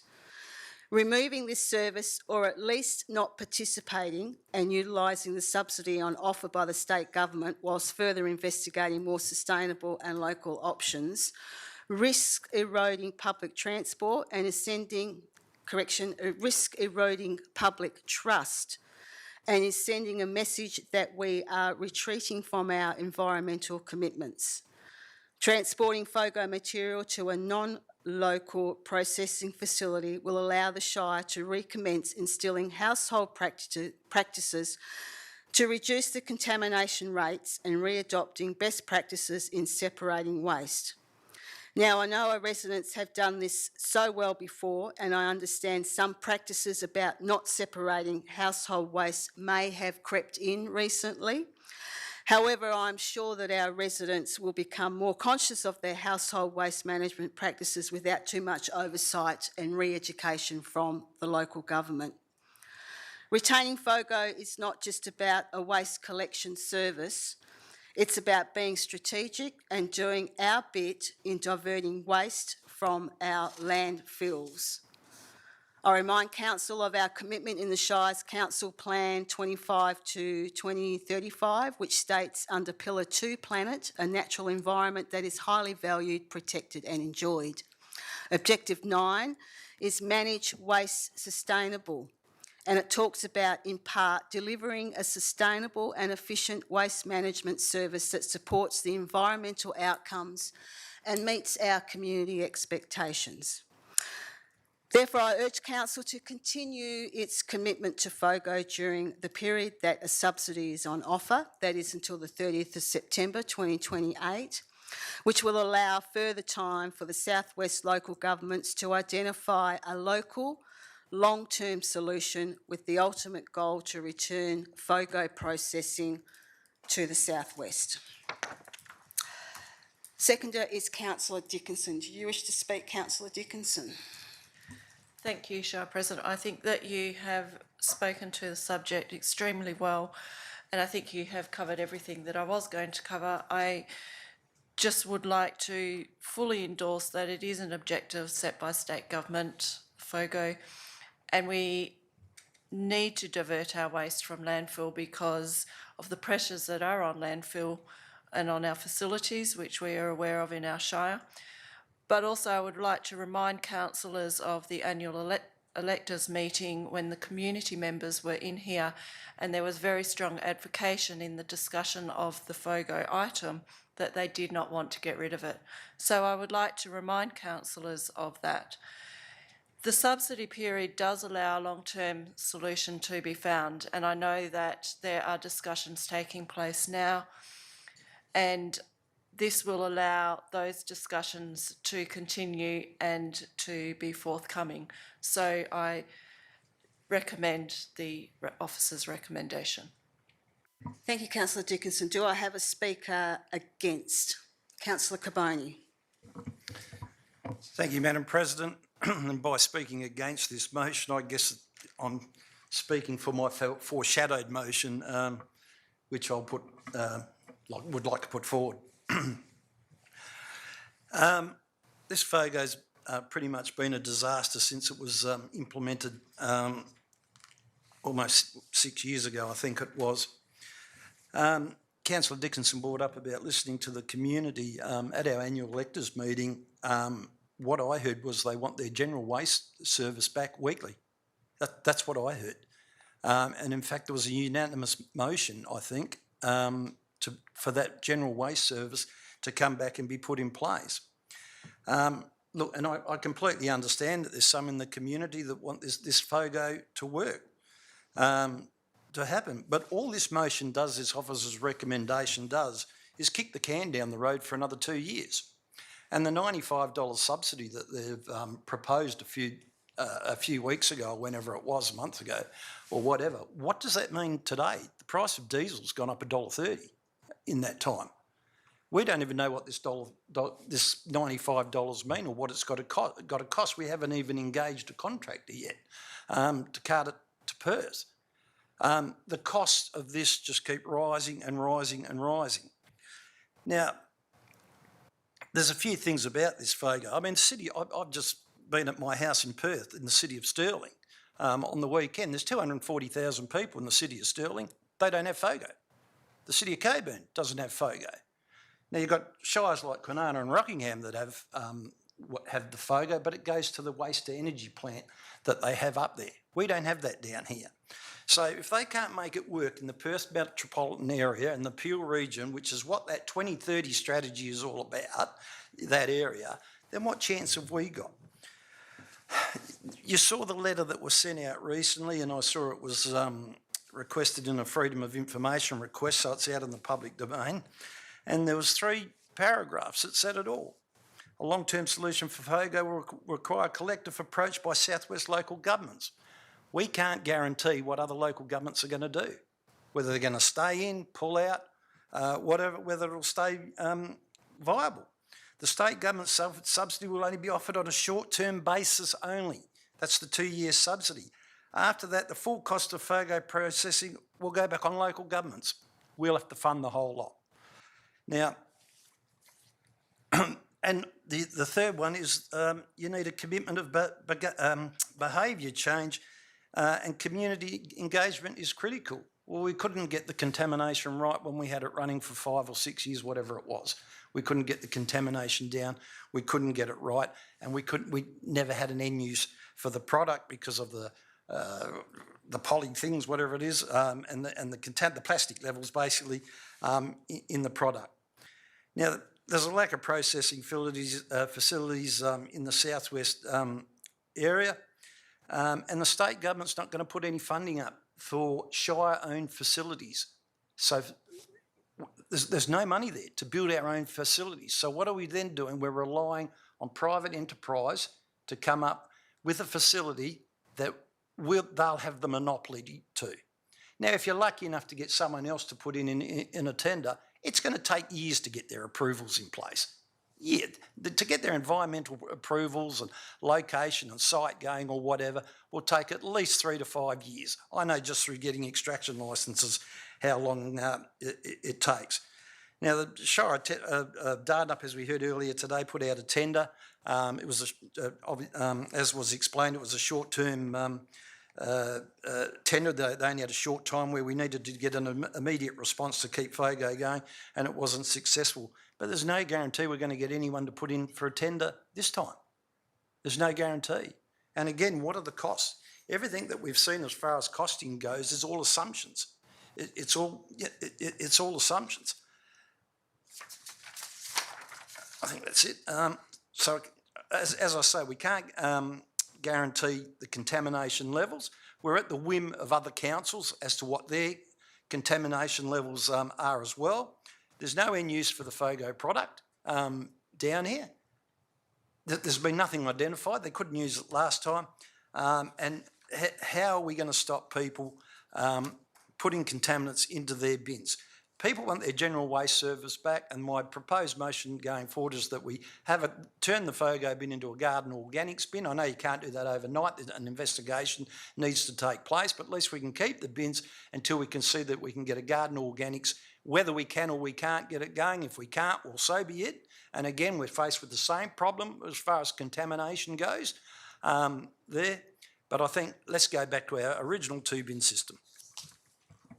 Thank you, Councillor Carboni. Is there any speaker for the motion? Speaker against? Councillor Bronwyn?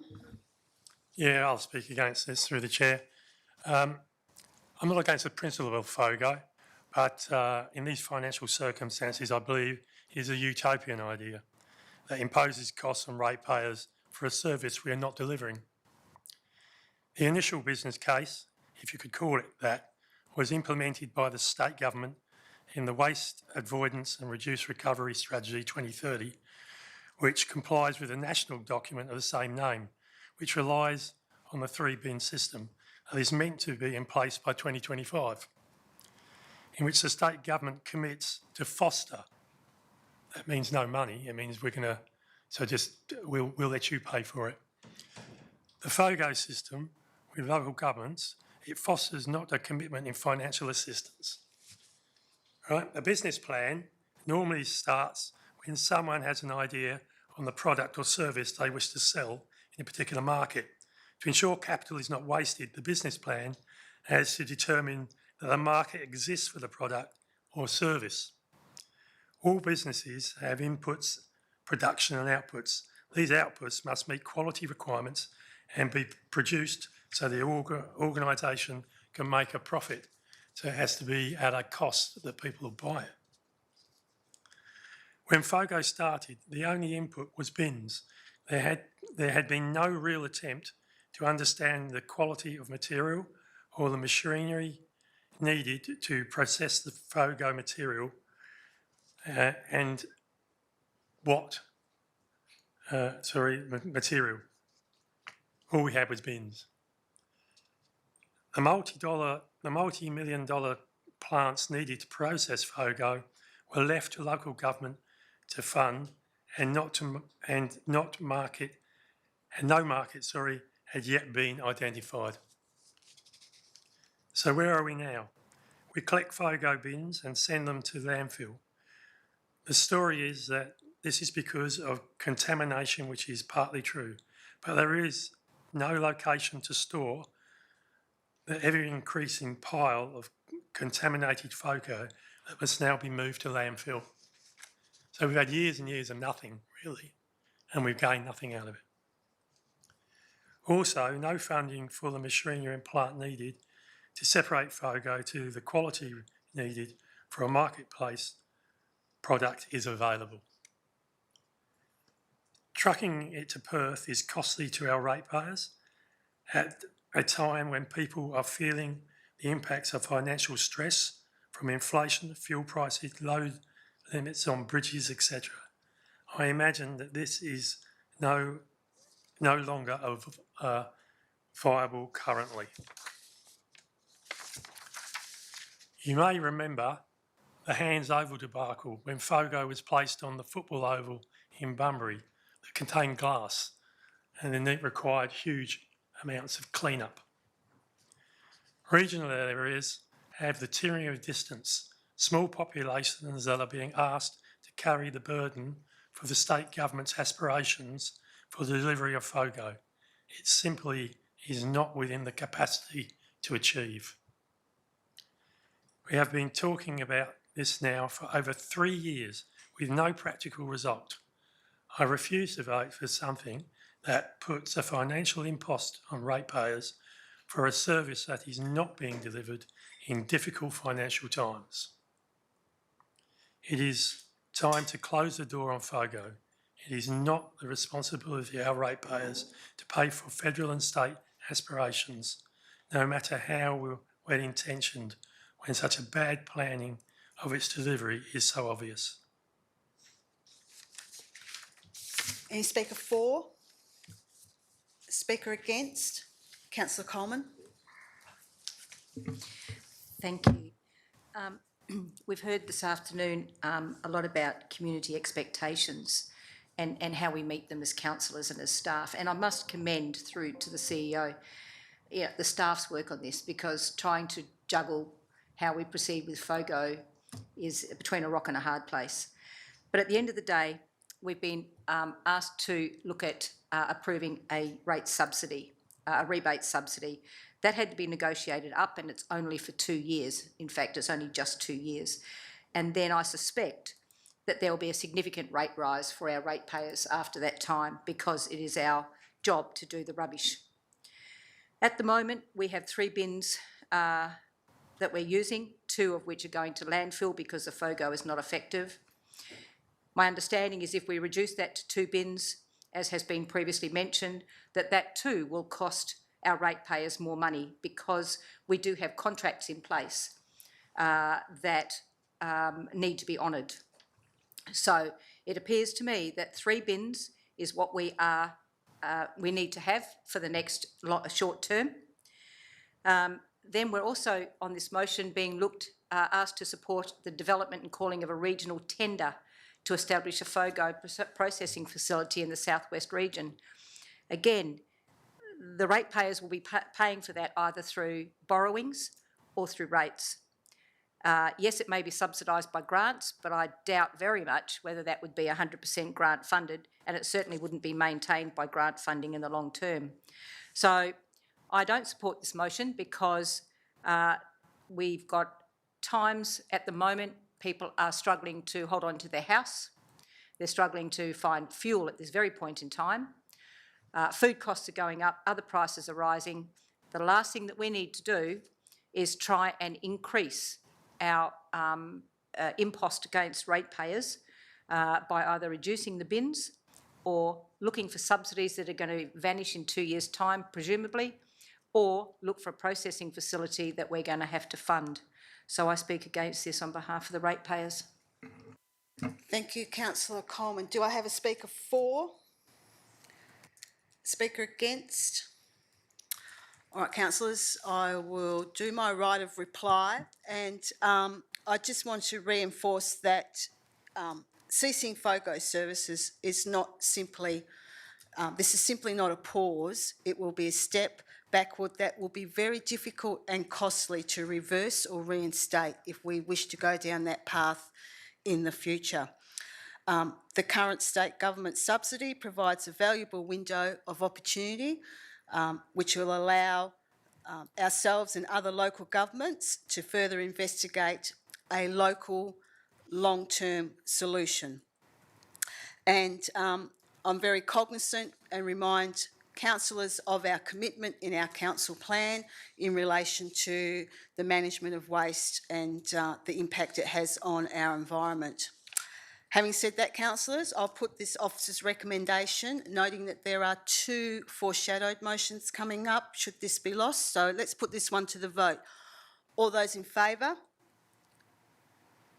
2, 3. Against is 6. The motion is lost. I will now move to my foreshadowed. That's up on the screen. Would there be a seconder for this alternative motion? Councillor McCarthy. Thank you. Question, Councillor Coleman? Yes. Thanks, Madam President. So if we support the development and calling of a regional tender to establish a long-term FOGO processing facility within the southwest region, do we have an estimate of costs to develop and call that regional tender? What will it cost our council? CEO? The calling of a tender isn't to procure capital works, it's to procure a processing facility operated by a private operator or another local government, as may be. So to be clear to people sort of watching this online, there'll be no significant cost to us as a shire or a council if we support this motion. You can't make that assumption. I would say that the regional tender is to procure the processing of the FOGO collection, and so what those costs may be, that's an unknown.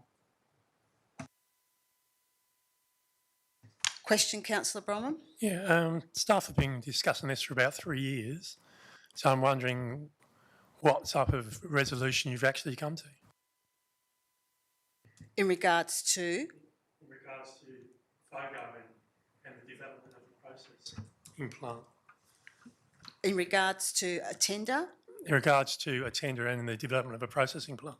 CEO? We did have a local processing solution, which was BHRC, which obviously has been required to close down due to contamination levels. Since that time, there was the calling of a regional tender for a short-term processing solution. Sorry, Councillor Bromham, you're stopping me? No, you've got a question? He's got that frown. He does. The Shire of Dardanup initiated a regional tender which other local governments in the southwest participated in to find a short-term processing solution. That tender, which was assessed by all participating local governments, was unsuccessful. Since that time, there have been approaches by other local governments to private operators in regards to potentials to provide processing facility options. Options have been investigated in the metropolitan area, and hence the approach to the state government for a rebate subsidy to allow the transporting of FOGO as a short-term option.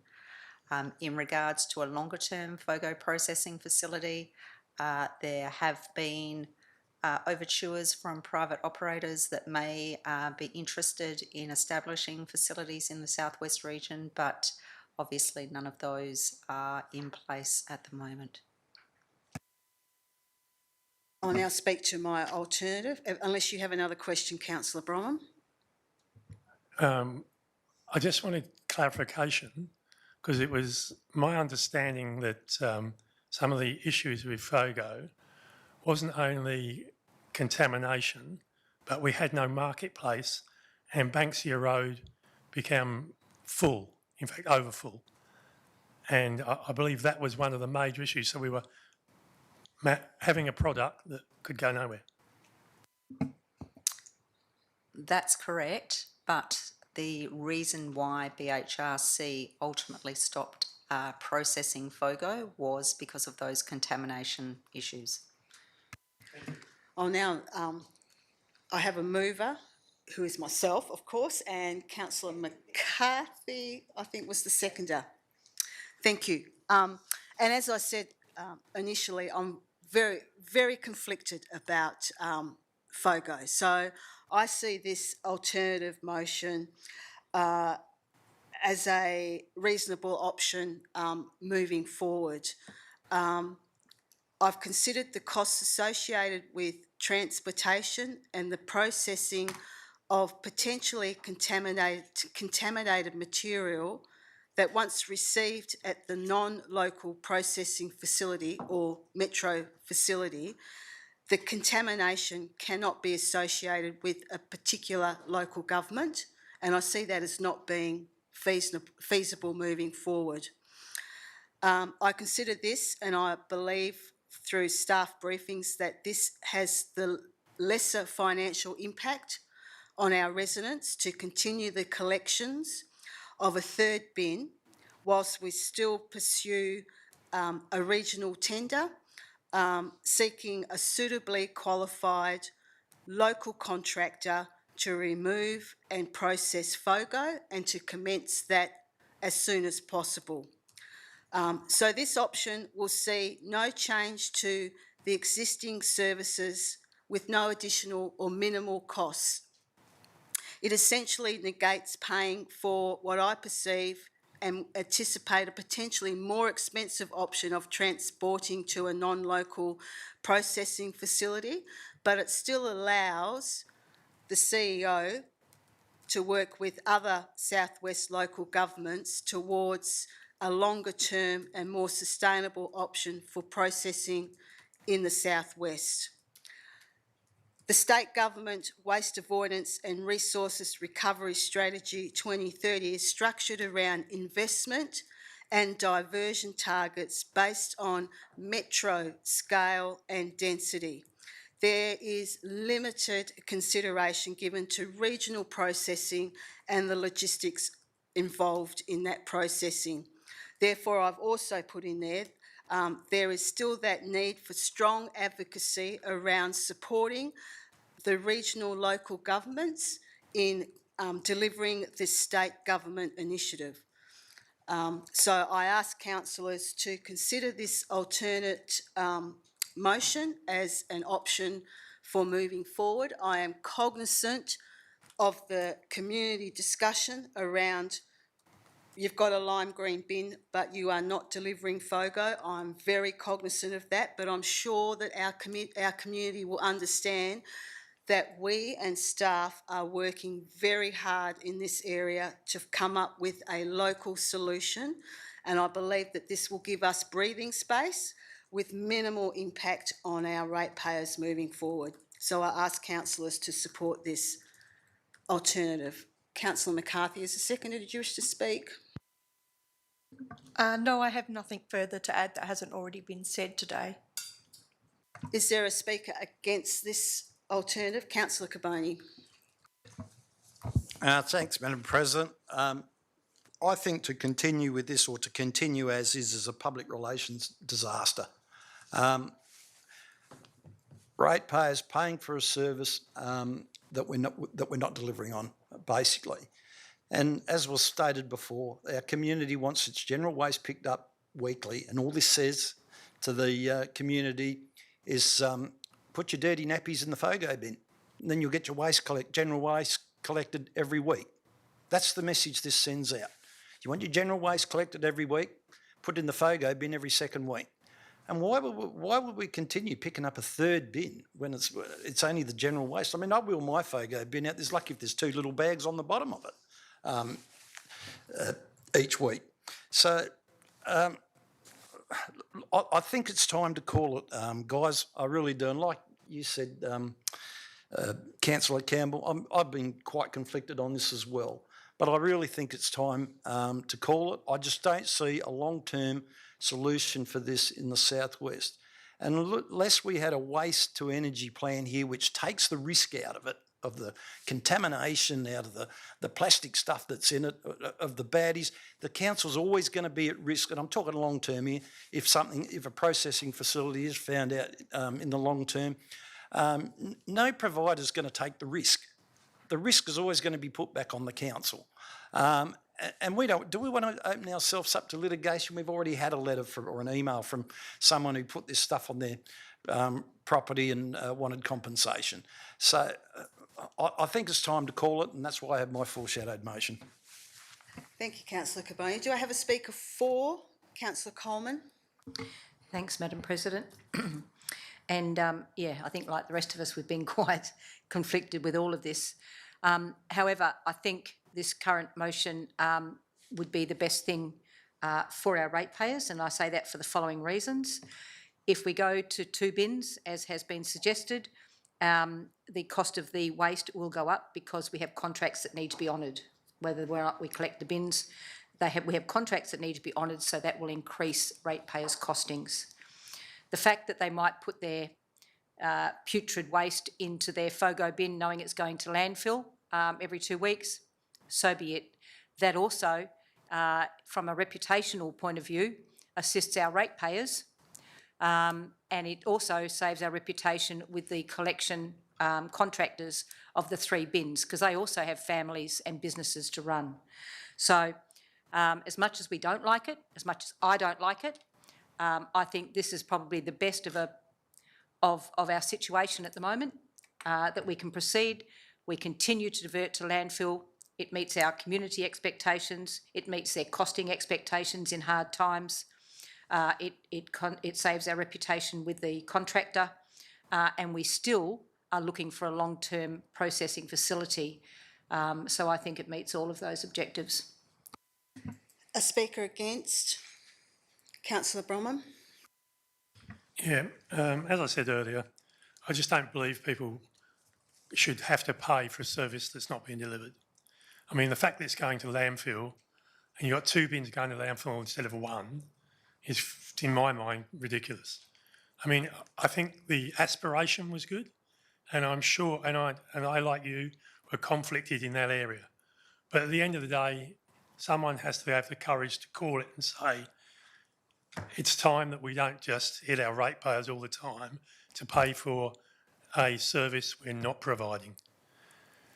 I think also the timing is critical too. You know, we're living in a world that is basically, we don't know what's happening tomorrow.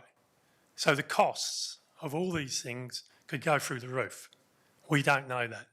And what we're saying is we're prepared to take the risk if we pass this and pass that cost onto our ratepayers. I'm not prepared to do that because things will go up.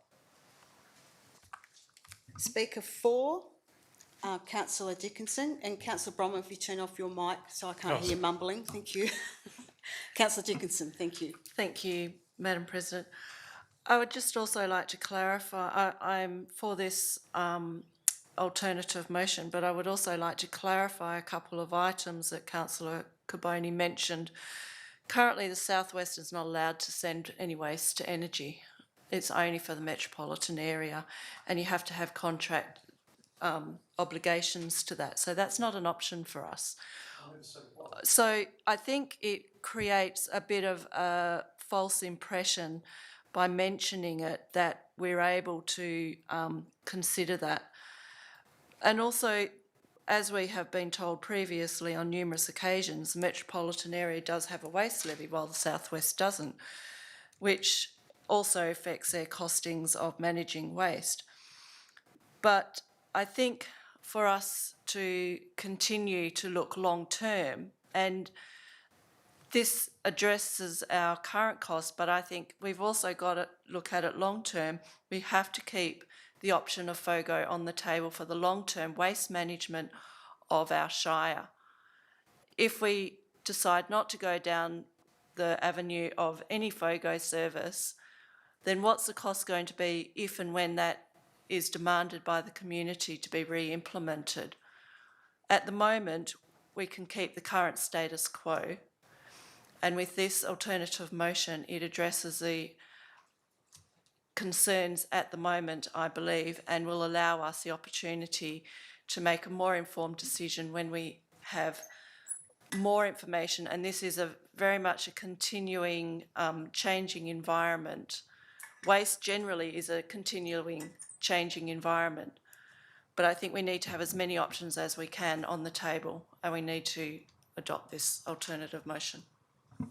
Speaker against? A speaker for? No further speakers? Okay. I'll sum up before I put this one to the vote. We talk about community not being responsible. Our community, individual and households are primarily the waste generators who make decisions about purchasing and also the decision about how they're going to dispose of their waste.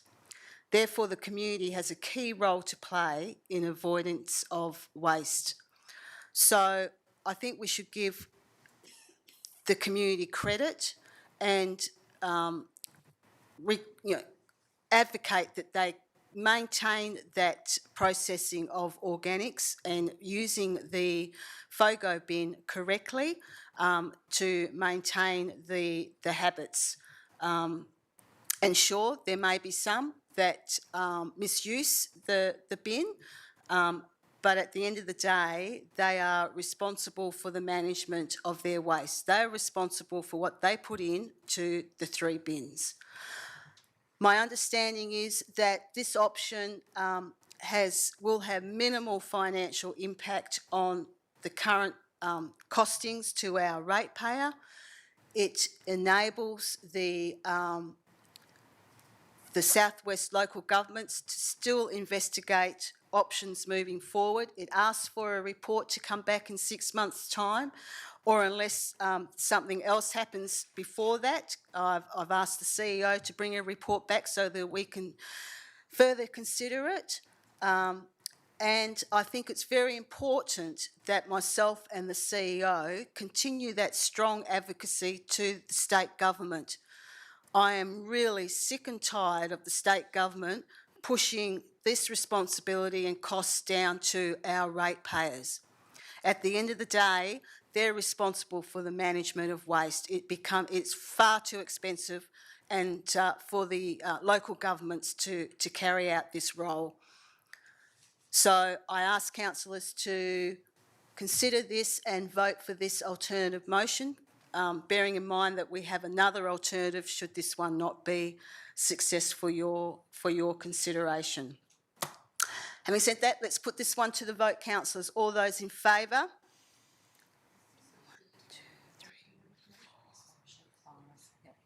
For the alternative that's on the screen, councillor. So 1, 2, 3, 4, 5, 6. Those against?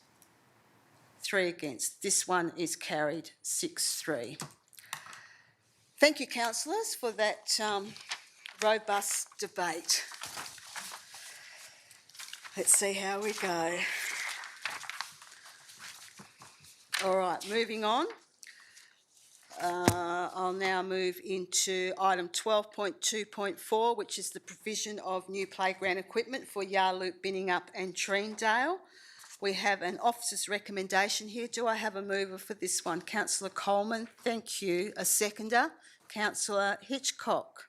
Councillor Coleman, did you wish to speak? Happy, Councillor Hitchcock? All good? Any speakers for or against, councillors? Thank you. We'll put this one to the vote, although... Question, Councillor Bromham. Yeah, I just want to make sure we're actually allocating funds against these for maintenance. Whole of life? Yeah, Mr Yardley. Yes, I believe so. Is that a belief or? Yeah, thank you. That's an answer. Was there another question over there? Was it Councillor Dickinson? No, all good. All right, councillors, I'm going to put this one to the vote. All those in favour? Carried. 9-0. Thank you. I'm very excited about those ones. We'll move into Sustainable Development 12.3.1, the proposed road renaming of Wickham Road Yar Loop. We have an officer's recommendation here. Do I have a mover for this, Councillor Bromham? Do I have a seconder? Now I've got to speak against it. Councillor Dickinson. Thank you. Councillor Bromham? Look, I think these things get blown out of proportion sometimes. Staff have done a great job of actually applying the state laws to the naming of these roads and therefore the families that they've chosen. So I support the officer's recommendation. Councillor Dickinson as the seconder. I would just like to say that naming of roads is always going to be controversial, but I think that this does address some of the issues that have been raised in the consultation, and I think that it's a good way to move forward. Question, Councillor Coleman. Thanks, Madam President.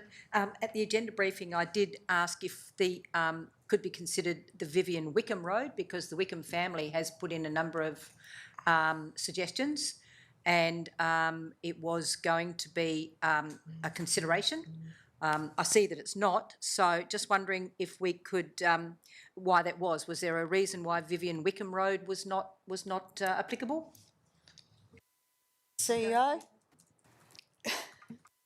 We considered that the officer's recommendation was as in the agenda, and if there was a requirement from council to change that to Vivian Wickham, they could make that amendment. So I'm up to a speaker against. Councillor Carboni. Thank you, Madam President. Yes, I speak against it, and I've had several calls, as I know another councillor has, from Mr Ferraro, who lives on that road and has owned the land there for the better part of 7 decades. And I think if we're naming this road, or the whole reason for having 2 Wickham roads in Yar Loop was because what would happen if emergency services were called. Well, I would think if Mr Ferraro, God forbid something happened to him, if the road was named after him, they'd have a good chance of finding him. So considering he owns the land on this road and has done for 7 decades, his grandfather started it there, and I would foreshadow a motion to change it to Ferraro Road.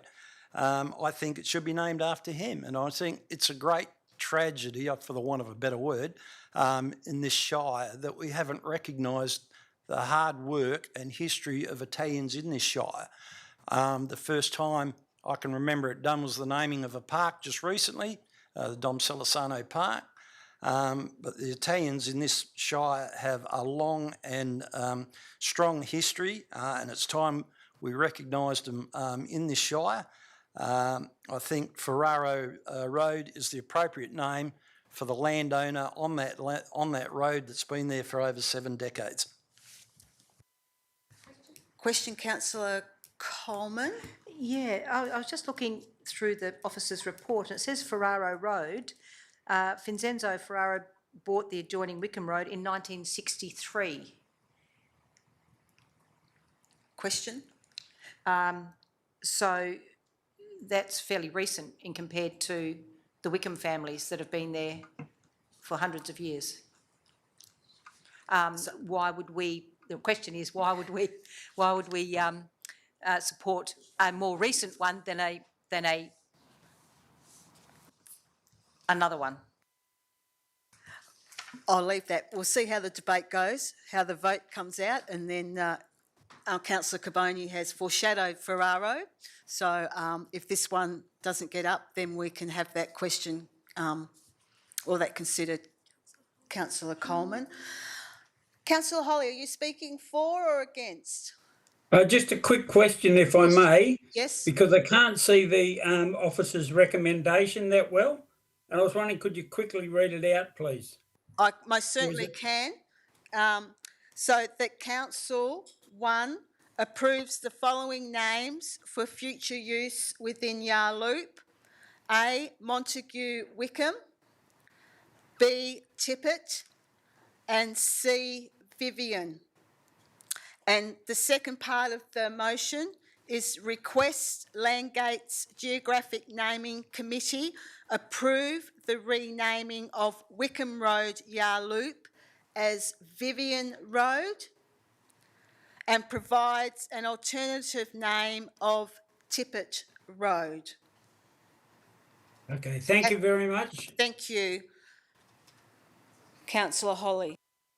Any speaker for the motion? Against? Councillor Bromham, right of reply. Only to say the history of this particular family is long and a long one with this particular area, and I think it is inappropriate for these names to be used. Thank you. Okay, councillors, noting that there is a foreshadowed on the table. If this one doesn't get up, let's put the foreshadow. I believe is Councillor Carboni for Ferraro Road to be considered. Alrighty, let's put this one to the vote. The officer's recommendation. All those in favour? 1, 2, 3, 4, 5, 6 against. 3 against. This is carried 6-3. Thank you, councillors. 12.3.2 we've dealt with. We'll move into corporate services. 12.4.1, which is the budget review 25-26. This requires an absolute majority. Do I have a mover for this one, councillors? Councillor Dickinson, thank you. A seconder? Councillor Morley. Councillor Dickinson? I would just like to commend staff for all the work that goes into the budget review process, and I think that, you know, it's good to have this review to see where we're at and to see how projects are going, whether they stay in or not. And I'm happy to endorse the officer's recommendation. Thank you. Before I go to Councillor Morley, question, Councillor Coleman. Yes, thank you, Madam President. Under the workers' compensation insurance claims one, 50,000, is that comparable to last year? I mean, is that our usual 50? Is that what we pay out in compensation? I know we get it back, but is that a comparable cost to last year? Through to Mr. Winter. Thank you, Madam President. Last year, I believe our expense was 148, roughly 1,000, so very comparable. The year prior to that was, I believe, around about 100,000. It does fluctuate year on year. Okay, thank you. One more? I just wanted to check on the page 57, we did agree that we were going to approve in September some $40,000 for the Ridley Place